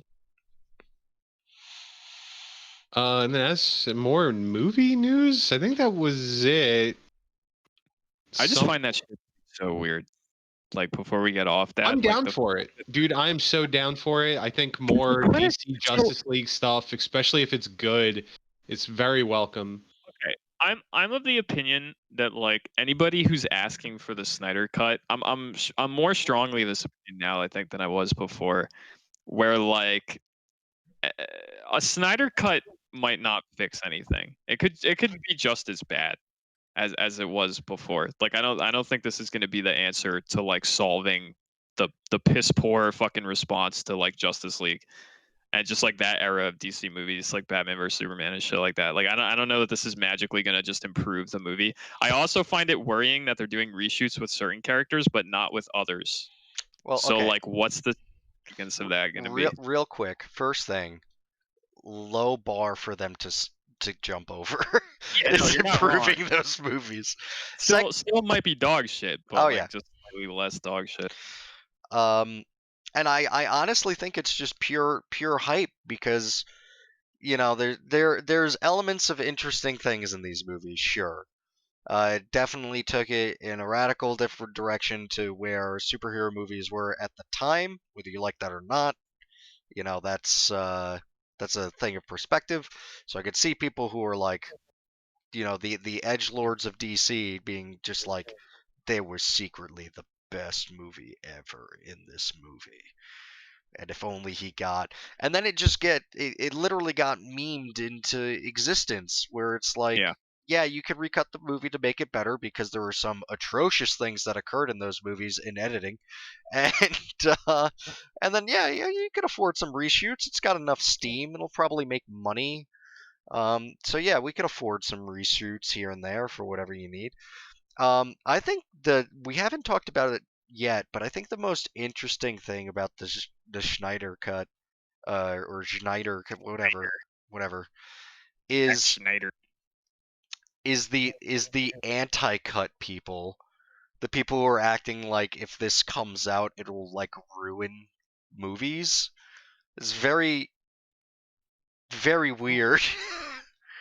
The people who are like just so against, because I thought those movies kind of sucked. I don't really care for a reshoot of movies that kind of sucked. It'll probably be better, but I don't care because I think they sucked. So it's like not on my blood. But there are legit people who are like, they don't want this to come out, and I can't wrap my head around that existence. What is it? What's the standing on that? Is it like, oh, movies should just be what they are? Like the vision for the movie should just be what it is when it comes out initially in theaters, period, and we shouldn't edit it beyond that point? Is that like their stance? Or is it that they actually like the original and they're like, I don't want a Snyder cut? Like, what is it? I don't. Well, again, I just saw that it was a thing, and I thought it was insane, so I didn't look Okay, into but you don't it know the too reason deeply. why people are I'm not wanting it. I just don't trying care to look about it it up because right now. I just don't care for it because I don't think it's going to solve the movie's problems. Like I bet it'll be a slightly better version of what we had before, but like I don't know how much of that shit you can fix by just reshooting and re-editing stuff. I don't know. I'm excited for the Schneider cut. I mean, I made it pretty clear on the podcast, I think, in previous episodes that I'm not a huge fan of most of the DC Universe movies. I don't think they're that great. I kind of go along with the popular opinion on that from what I've seen of them. So I don't know. A Snyder cut doesn't really have me convinced that it's going to be that much better. And I'm of the opinion that a select few DC movies suck, but others are good. Well, which ones do you think are good again? I think Man of Steel was very good. Zod and his bowl cut. Yeah, I do so. And I'm just making a statement. What's wrong with that? I thought that Point movie out was. Zod's goofy bowl cut. What's wrong? No, I think that movie was very good. I enjoyed that movie a lot. I found an article explaining it, and I'm reading it, and it hurts my soul so much that I'm just not even going to bring it up. But here, read it whenever you feel like it. I've heard a lot of solid critiques of the DC Universe movies. Things that like including things like Man of Steel and stuff, where like there's a lot of really good points people bring up regarding like Superman and his portrayal in the DC universe, where it's like comic book movies don't have to be all bright and cheery. That's not a necessity for comic book characters and superheroes and shit like that, and it doesn't necessarily have to be the way that you portray Superman. But there is a really weird thing where it's like they're just very inconsistent, where like some of the movies want you to think that people give a shit about Superman, such as like the big memorial by like his fucking for him like when he's dead and shit like that briefly and stuff like that. But then you go back and you watch things like Man of Steel, and it's like, what's the most heroic thing Superman ever did in the DC universe that would make people give enough of a fuck to have a memorial for him other than just stopping Zod? Because we also have to think about the fact that in Man of Steel, he destroys a lot of shit. He sure does. A lot of stuff, to the point where in future movies, and this was something that Red Letter Media points out, that in future movies, they have to specify that when they have their big dumb Dragon Ball fights in later movies, that they're having them in unpopulated areas that have been that people have that have been depopulated, because there were complaints about the fact that like, is Superman just murdering people in like Man of Steel? Like, what the fuck is going on? He's like just destroying buildings indiscriminately and just fucking shit up, to the point where they had to like point it out in future movies. And then I'm supposed to believe that people give a fuck about Superman in later films. It's weird. It's just a very like un-Superman portrayal. I'll agree. But again, I would just say my personal opinion. I enjoyed that movie. I think Aquaman was good. I know that you have problems with Aquaman, but I enjoyed it. Aquaman as a character. Dude, Jason Momoa, he does it good. My opinion. I haven't seen the movie, and that's probably the one that I know the least about. I haven't watched a lot of like reviews or like clips from that movie, so I don't know as much about Wonder it as Woman you was do. good. I enjoyed Wonder Woman. I've stated opinions on Gal Gadot previously. I think she looks the part, but she could take an acting class or two. That's all I'm saying. Harsh. Man, it's kind of true. She's just a very pretty version of that chick from Twilight. She has like a couple facial expressions. She delivers every line in pretty much the exact same way. She looks awesome as Wonder Woman, but like she fits the role, but she could improve in some facets. That's all I'm saying. There were what other DC movies were there? Like there are parts of Suicide Squad I enjoyed. I've heard Shazam is pretty good. I haven't seen that, Yeah, but I've heard Shazam is good. I haven't seen that one like start to finish all in one sitting. I have seen a majority of like clips though, and yeah, no, it's good. Shazam is the one DC movie that I have heard the most people say is just good. Like, it's just a good movie. At almost every other DC movie, there's something that people complain about or just say that it's like outright a bad movie. Shazam is the only one where it appears that like most people like that movie. I don't know why. I don't know what about it is so good because I haven't seen it, but that's probably the extent of it. I think. Birds of Prey was kind of dog shit. Yeah, Birds of Prey was pretty hot garbage. Batman vs Superman was pretty garbage as well. Unless your mom is named Martha. I'm obviously 10 out of 10. So stupid. And then Justice League, while there are again things I enjoy, it wasn't that good. And I am excited for the Snyder Cut. So dumb. The whole Martha plot line is so fucking stupid. We've talked about this on a previous podcast, but it's so fucking stupid. I hate it. I'm obviously not including Joker in this conversation because it's not really like a DCU movie. I'm excited. I'm excited for the future of the DCU. I will say that. I personally don't like 95% of DC Universe movies. I don't think they're particularly good from the ones I've seen or like clips that I've seen or reviews that I watched them. But I'm excited for the future of DC Universe movies. I'm excited for the new Batman movie. Yeah, I'm me too. excited for I'm excited for that. I'm excited for I am kind of excited to see what they do with the new Suicide Squad just because it's help me. Guardians of the Galaxy guy. What's his Oh name? yeah. Oh fuck me. He's the Galaxy guy. Oh shit, the guy that directed Gunn? Guardians of the Galaxy. Gunn. Yeah. Yeah, thank you. There you go. I was having a massive brain fart. Like that guy's involved with it, so maybe it'll be improved as a result of a change in direction. So for the future of these movies, I'm pretty excited. I think most things that came before these upcoming movies are not very good. So we'll see what happens.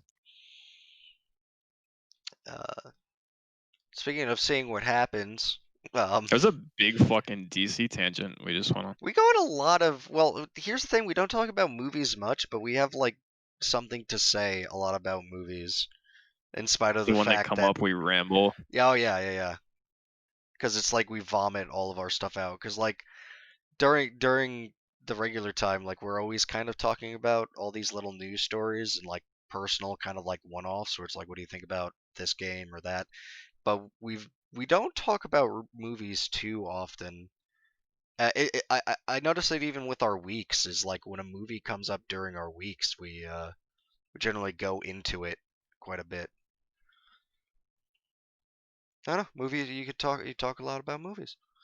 What's the next thing? Halo Infinite doesn't have a director anymore, because that game was going great, and now it's going even better. This is don't care. concerning. It's like I don't know. As soon as I heard the like Halo Infinite is literally going to be infinite, like supported for the next like 10 years, I was like, okay, cool. I'm not like not looking forward to this game. I think we had a conversation where we kind of expressed that we were checked out of it previously on the podcast, but like now this has me very concerned. This isn't the first news story either, I believe, to come out about a change. Yeah, in he's the staff. second project lead to leave. Yeah. So I don't know what the fuck's going It also on. lost an executive producer, Yeah. but that was last year, so. Legitimately don't know what's happening over at fucking 343 and what's going on with this game, but it is concerning. It was already concerning when it got delayed, and that kind of fucks up the Xbox launch in terms of exclusives. Now it's even worse. Like, I'll get it. I'll give them my one-time payment because there'll probably be microtransactions for this fucking game. Of course there's going to be. And I'll see. I'll see what happens. I'll see what they do, and I'll Richie, you're probably not- hate. Anyway, what I was saying to you before that happened was I was saying, are you not excited to buy sweet skins for your battle rifle for the next 10 years No, in Halo Infinite? not at all. Oh yeah, I'm not- didn't you hear about that craziness? That I'm like not ready to get for the skins. color red would be like $10 What? What are for you the talking about? armor. They're doing like a Destiny type system with like engrams. So if you want to color up your Spartan, $10, please, thank you. I wonder how Well, much is my this- fucking Hayabusa armor is going to cost. Hold on, Like, wait. Hold on. Well, that's not going to be in the fucking game. What is this going to be? Is this like confirmed? Oh yeah. Where'd you read that? Let Where'd me you look read up. it? Was this like an official fucking thing? Because I haven't seen anything about that. That's horrifying though, if it's true.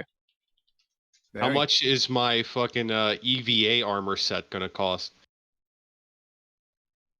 Remember the days when I remember the days of I remember. coming home from school when I was but a youngin'. Like, I don't like to think about this, but like 10 years ago. And I'd come home from school and I'd play my Halo 3. And I'd play it every day. Every day I'd play Halo 3. I loved Halo 3. I spammed Halo 3 all through high school. I was a Halo 3 addict until Reach came out, and then I played a lot of Reach, but that's not the point. The point is, I spammed a lot of Halo 3. And the reason I spammed Halo 3 is because I wanted every achievement.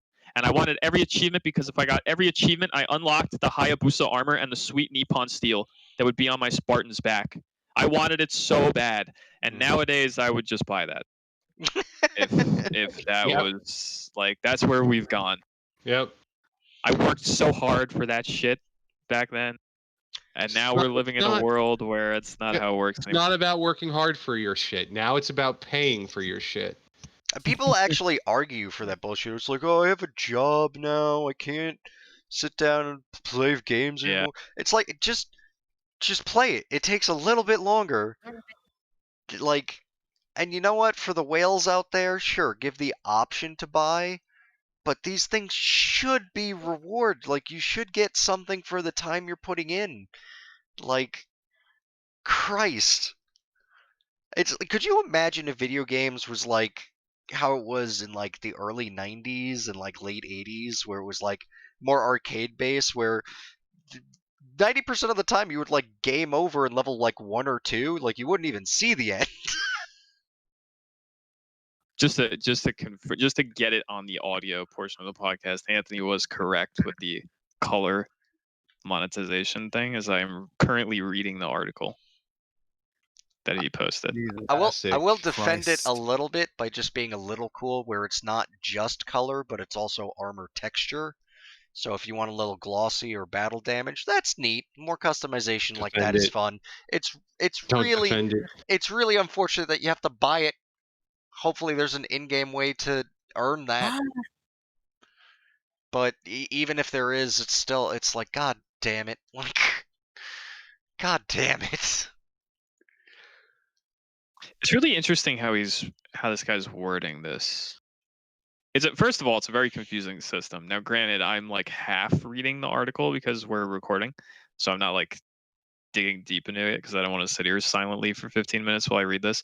But it's a very weird how he responds to people's complaints, where he's like, in his tweet here, he has quoted coatings, which I guess coatings is the material. Yeah. I assume is what he's referencing. So in quotes, coatings and therefore colors can only be purchased. Angry face. And then he responds with, no, that is not the case. There will be all kinds of customization items, including coatings, that can be earned in-game and earned as special rewards. Will there be purchases? Sure. Is that the only way? Absolutely not. Nowhere in that statement does he say that the stuff you can purchase can also be acquired in-game. You see what I'm saying? He's not explicitly stating that, which leads me to believe there will be shit in the game that you cannot just unlock. You have to give them money for it. Oh, like, I there will be guarantee it. coatings and colors that are not purely purchase locked. Here's the other thing that is a little annoying about this is and I really hate it like since the turn of like kind of like Overwatch and stuff is the idea of seasonal cosmetics really fucking chafed my ass like real bad. Like Oh no, yeah, it's pretty lame. like the fact that there's there's gonna be there's gonna be a Spartan helmet that's a pumpkin head. Oh, ha, ha, only for October. Well, can we be really clear on something though for a moment? Seasonal cosmetics aren't that bad as long as they come back, right?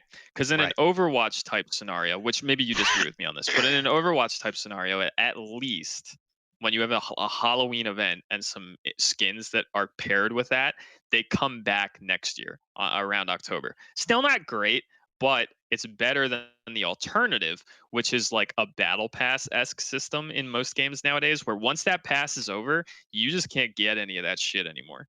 Like, it's gone forever. Yeah. You know, if I didn't get the Wind Ranger Arcana in the last Dota 2 International Battle Pass, I just can't get it. It's gone. Poof. Like, that shit fucking sucks. And that's probably what this game's going to have, because that's what every game has nowadays.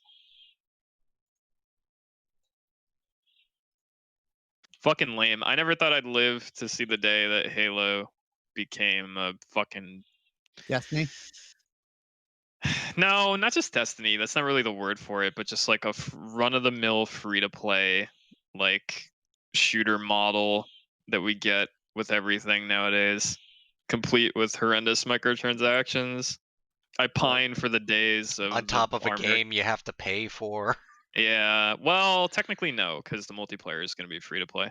But like, I pine for the days of Halo 3 and Reach, where I just got armor from playing the game, and I could just customize my Spartan with colors and armor choices that I No simply money in that, unlocked. Brandon.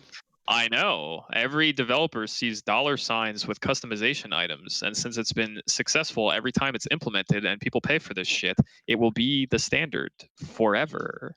And my Halo franchise has been infested with it now. We started the podcast with me arguing about fucking $12 Dota skins. Yeah. Like, people want the bucks. And $60 for your video game isn't enough anymore. They need a consistent revenue stream. Yep. We've gone up to we've gone up to $70 Oh for yeah, our that video too. games. And developers such as 343 and publishers such as Microsoft can try to justify doing things like this with Halo because technically the multiplayer is free. Not technically, it is free. So therefore, they can put this shit in and still charge you like $70 for all the single player elements of the game and be like, Also, That's paying here's for some really that egregious portion of the fucking game. Yeah. yeah. This Here's is some really something horrifying. else. Yeah, I hate it. I And I hate each section of the game will be 100 gigabytes each. I hate it. It's getting to the point where like if you're not someone who has like a shitload of like disposable income and you want cosmetics in like your preferred games, like how you can't. Like you have to just pick one, you know? Like if you are someone who buys some of these battle pass systems and shit, like every game has it, dude. And they're all fighting for your fucking time. It's not just your money, it's also your time. Like Yeah. a battle pass system is predatory of your time. It's 'Cause like you gotta, buy it's a our pass. work. It's a job game. It's literally you're paying to do work for cosmetics. It's like buy this shit and then please play. Don't play anything else for like 3 months and just get all these fucking items and you're not allowed to go play anything else or have fun on any other video games. It's shit in more ways than just the fact that you're paying for it.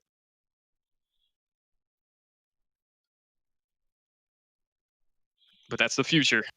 Well, but here's the thing. I would be I wouldn't go full Doom and say it's the future because it seems like it's the future for AAA, and thankfully AAA sucks a lot.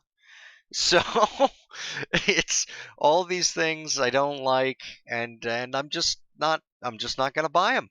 And then there'll be problems over there, and luckily Indie is still releasing really good ass games with like good ass characters and good ass gameplay, and they're cheap. They're usually like $20 for a full game that is just like a nice week or an afternoon, especially like now that like a game lasts me like a week now because I work so much, and it's just a nice tight experience. I just have to be a little choosy, and It's just like everything's everyone. good. I'm sure some of you, probably not Rob, but the other two people on this podcast other than me. So every once in a while, you have that moment where you're like, I'm getting a little old. You know, I'm not ancient, but I'm getting old enough that I can remember things, how they like a certain facet of like this industry and the way it like used to be. Mhm. You know, and like this is one of those where it's like we're sitting here having this conversation about this garbage Halo free to play multiplayer shit, and I just like my brain just goes back to like being much younger than I am now, playing like spamming Halo 3 and shit like that, and like getting and like Reach and like getting all those cosmetics for nothing, you know, just for my time playing the game.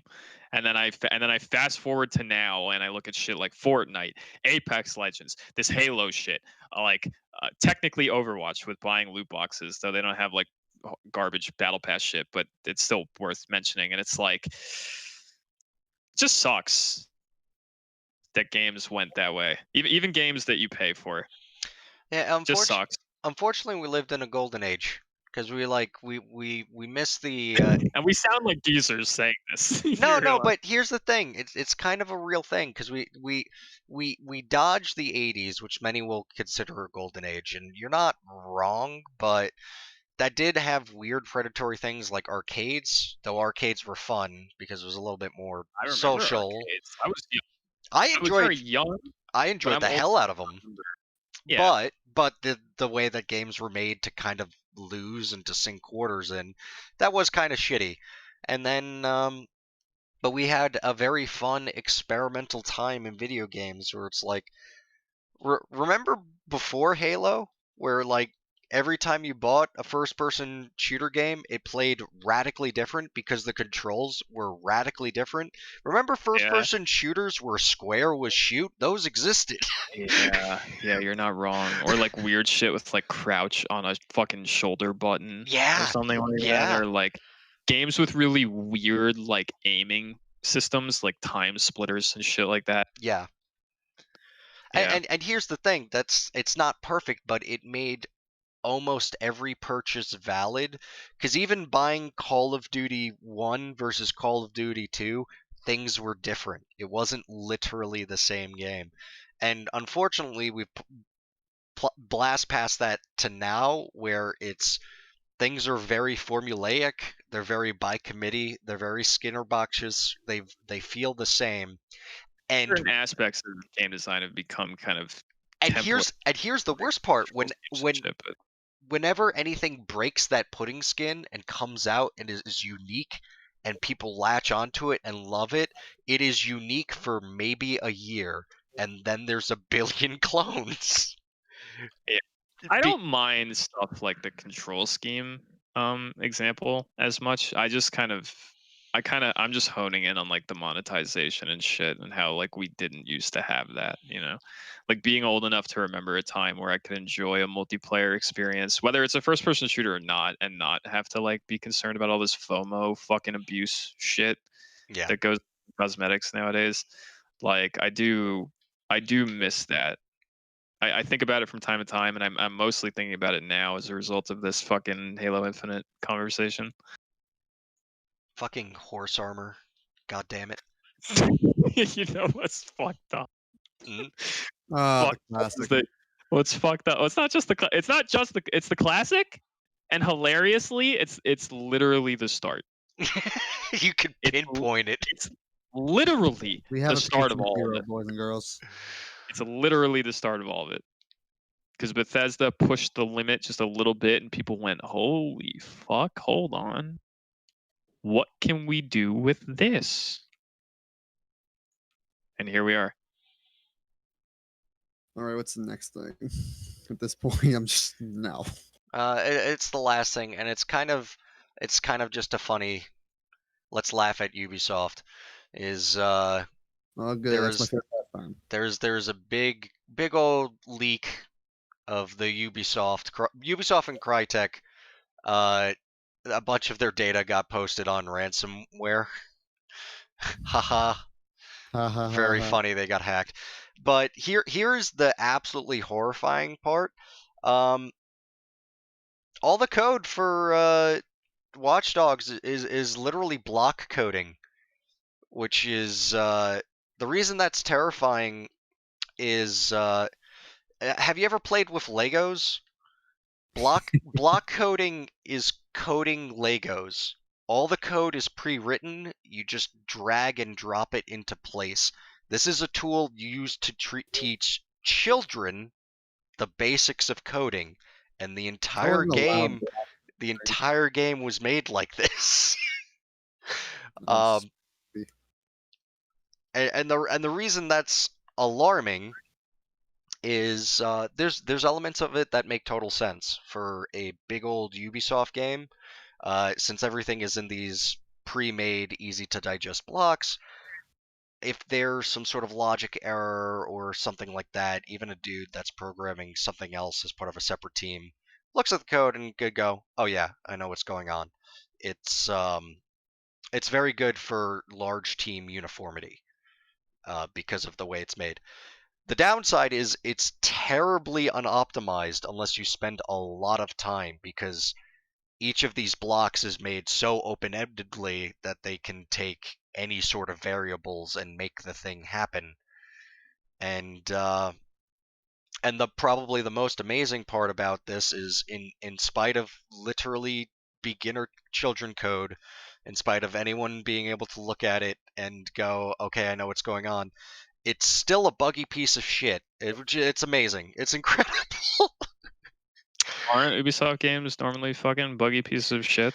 I At least recent memory. So I mean, maybe Uh, you're just a little peek behind the curtain as to why most Ubisoft games are buggy pieces of shit. well, here's the thing. That's the one strength of using block code is it'll be unoptimized, but at least everyone will be on the same page and using the same language and formatting, so there shouldn't be many You're saying bugs. this. Okay, you're saying this shouldn't be a buggy piece of shit. No, I thought you no, were no, saying no. would. It should be unoptimized and shit and like huge.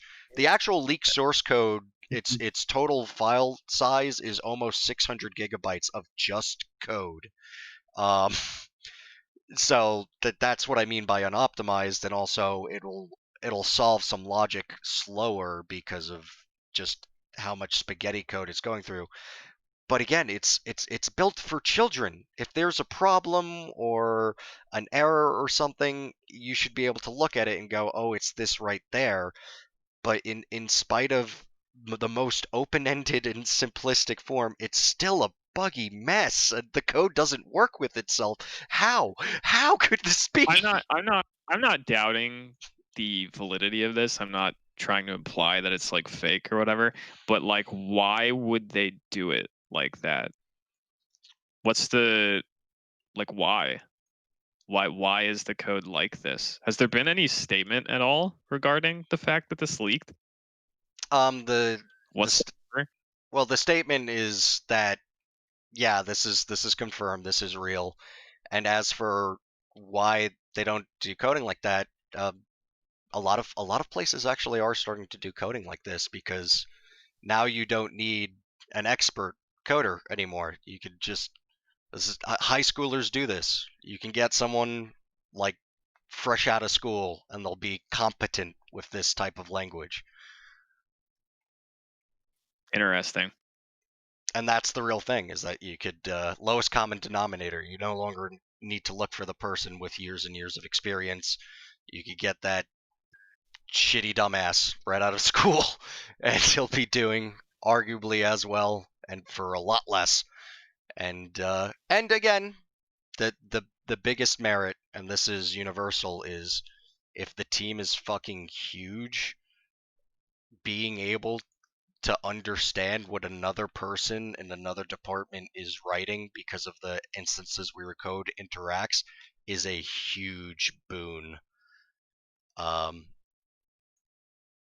But it's amazing that it's literally the easiest it could be, and it's a buggy piece of shit. It's I'm having flashbacks as you talk about making sure it's easy for people in a big team to work on it together. My brain is flashing me images of that video where that guy poured through Valve code. yeah. And there was like, what was that one hilarious thing that one of the coders kept writing after Too like bad. yeah, too bad. After like every line of code. Too bad. Yeah, that's kind of the reverse, where since everyone's doing stuff separately, like when it interacts in a terrible way. But those people knew enough to work around it or still have the game work in spite of the flaws. Whereas this is the exact opposite, where it's extremely simple. Anyone should be able to look at it, and somehow they fucked it up. Every time too bad popped up, I just lost my mind. This causes a memory leak. Too bad. Incredible. We didn't talk about Guilty Gear. Yeah, let's talk about that real quick. Talk about Strive real quick. Well, let's talk about Plus R real quick. Oh, rollback? Yeah.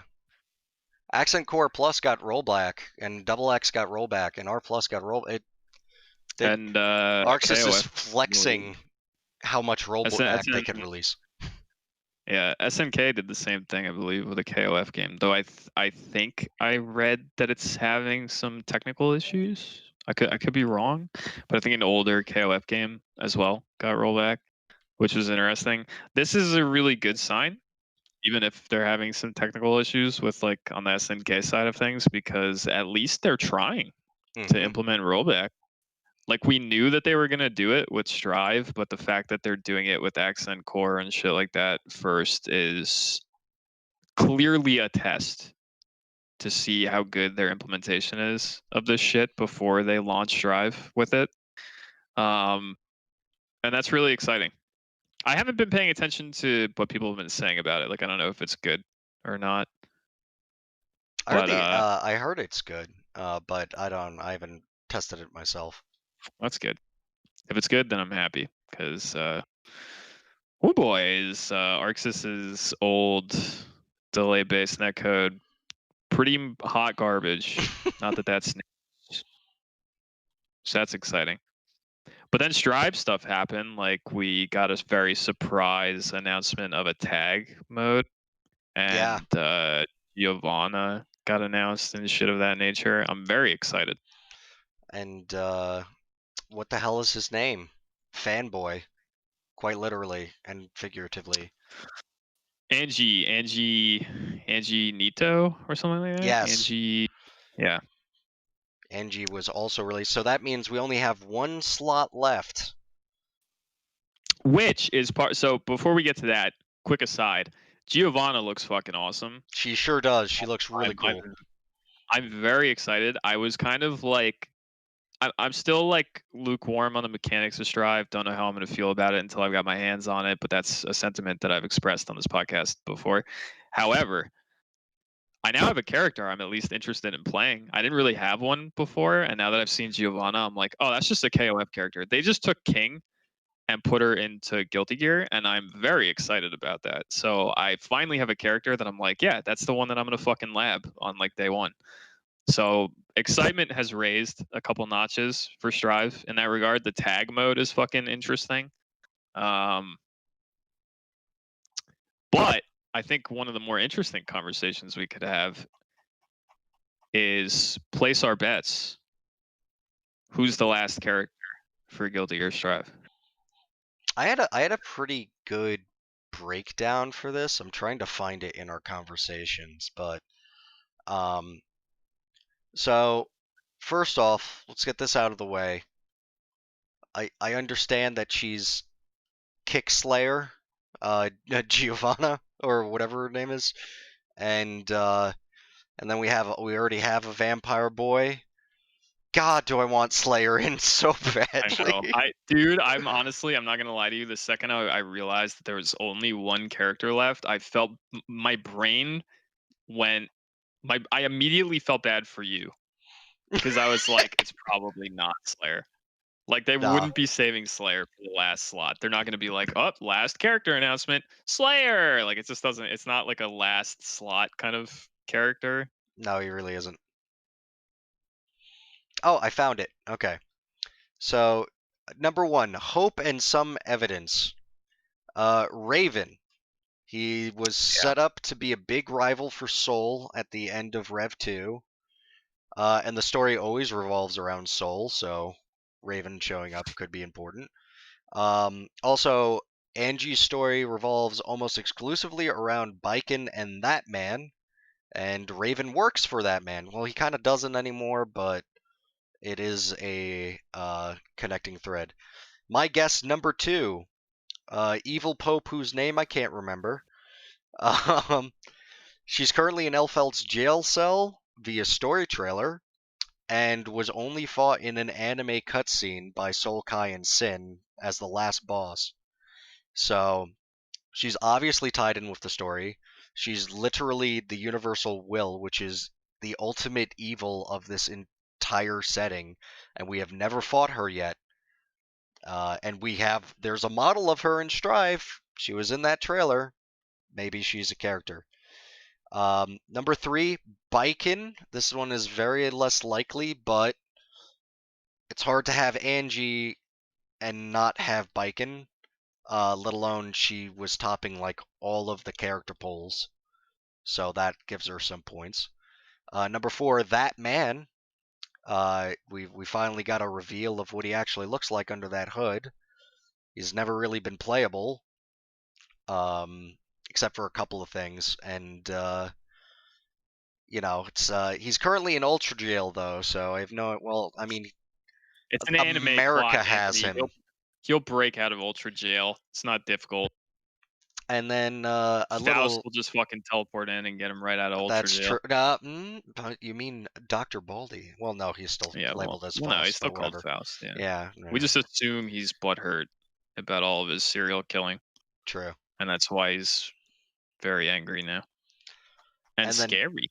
And then my last two is grab bag Robokai, because that would be a very probably not. unique character. And he was featured heavily in Rev 2. There were a lot of teasing about him being introduced in Rev 2, but he never was. So maybe they retool him, bring him over. And then also Bedgirl, Bedman's sister, featured heavily at the very end of Red 2, but literally didn't even have a model, even though both of them were like the strongest ever. So those are all my guesses. Or they could just go crazy and they could throw in that Catboy that was in the MOBA version. I can't remember that dude. That was a beautiful breakdown. Let me give you my opinion real quick. It's not going to be Biken, because I think if Biken was already being worked on,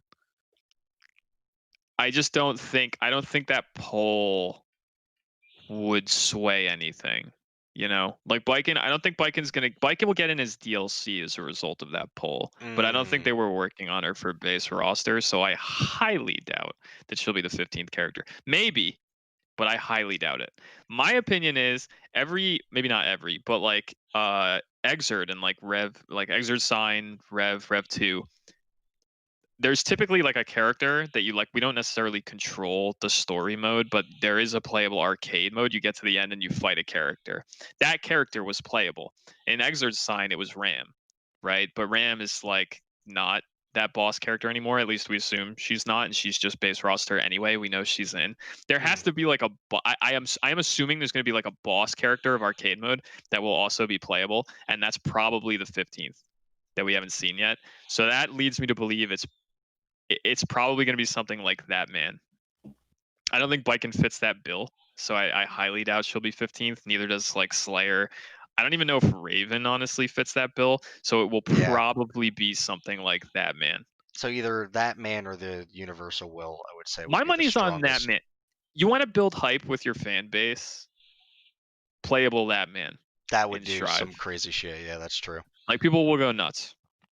He would also be a simultaneous nail in the coffin, because even in the lore he's like mad strong, but he's just straight up a magician. He can't fight for shit. So people are talking about this being the footsie game. Let's just throw in a pure zoner. Just a pure zoner. Fuck. Never mind. I don't want him. I don't want him anymore, dude. But that's where my money is. My money's on like that, man. Or any other character that could fit as like an arcade mode kind of end character. But probably that man. I'm gonna go with that man. That's my big fucking prediction. That's the one I'm honing in on. I wish it was Gabriel though. It should be Gabriel's so fucking cool. I didn't even know that character existed until I was watching the fucking Exerd Sign episodes on YouTube, and I was like, holy fuck, this guy's dope. He's like Giga Slayer. Did you see the part where he just single-handedly just defeats a gear? No, I didn't see that. Yeah, first off, he defeats Bedman after everyone like can't touch him, and then in the Rev 2 storyline, there's a gear that everyone's like, oh, there's nothing we could do. Gears are too powerful, and these are giant antimatter gears. These are super gears, and he just beats the shit out of it by himself. Wow. He gets a little bit. He gets a little bit of help from Slayer, and then they joke about how both of them are weaker than they used to be. And but yeah, oh my god, playable Gabriel would just make me. Maybe he's an adversary. You don't know. Yeah, maybe arcade mode boss Gabriel. out of fucking left field. I would Or fucking freak out. I would freak out. Arxis could do some crazy shit. Like they could be like, arcade mode, whatever you fight at the end of arcade mode is not actually playable. They could do True. that. Fighting games have done that in the past, but I don't feel like that's something. I don't know if that's something Arxis has a habit of doing. No, usually, So I feel like because even in the old games, like even Justice, like you had to unlock her, but once you did, yeah, you could play Justice and shit. So you've always been able to play the boss. So then my point stands that they're usually playable. So if the arcade boss is playable, I don't see a character in the roster that fits that bill yet. So my money's still on that man. I don't think it would be something like Gabriel or some shit like that. Yeah, as much as awesome as that would be, it's not gonna be Biken. It's not gonna be Slayer. It's not gonna be fucking Gabriel. I'd be shocked if it's Raven. It's probably gonna be something like that, man. Plus, like I said, that would build massive hype in the fucking Guilty Gear fan base. That's where my money is. That's where my shekels are going. Right on that man. Hell yeah. That was one of my guesses. I'm excited for Strive though. No, you got to pick one. That's not how the game works. Pick one. I already okay. If I have to pick Pick one, one or you're wrong, you lose. well, you lose the game. I'm gonna lose because Slayer. I want Slayer. I don't care if it doesn't make any fucking sense. I appreciate the commitment, but you lose. You know what? Wait, hang on. I'll switch it to Gabriel because he's basically Slayer except feasible even slightly. Yeah. Spoiler character, John Wick. Yes. The arcade boss is a guest character. It's John Wick. I mean, fucking Street Could he even Fighter. be Street Fighter had Akuma. Why the fuck not? Oh no, Tekken. Tekken had Akuma. Yeah, you mean Tekken. My But bad. they went. Yeah, but they took it a step further. They made Akuma canon. But that's what Akuma I'm is saying. literally canon in the Tekken universe now, which is kind of insane. What's a character I'm that, amazed that could exist? MK11 hasn't done fucking John Wick yet. Yeah, doesn't MK11 typically aren't all the characters MK11's using Warner Brothers characters? Maybe, I don't know. Does John Wick fall under that roof? I don't think he does, right? I could be wrong, but I don't think he does. But yes, John Wick should be in MK11. Make that happen. Whoever's wiener, you got to suck, and wherever you need to put money. I want John Wick to fight Rambo. Are we dead again? No, I'm hearing you. Okay.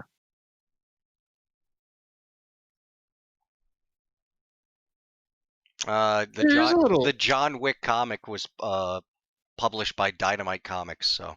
Yeah, I see Lionsgate as a production company for John Wick. So in a Speaking Total of War style appearing, game. doing shit, and then gone, that's the news. Wow!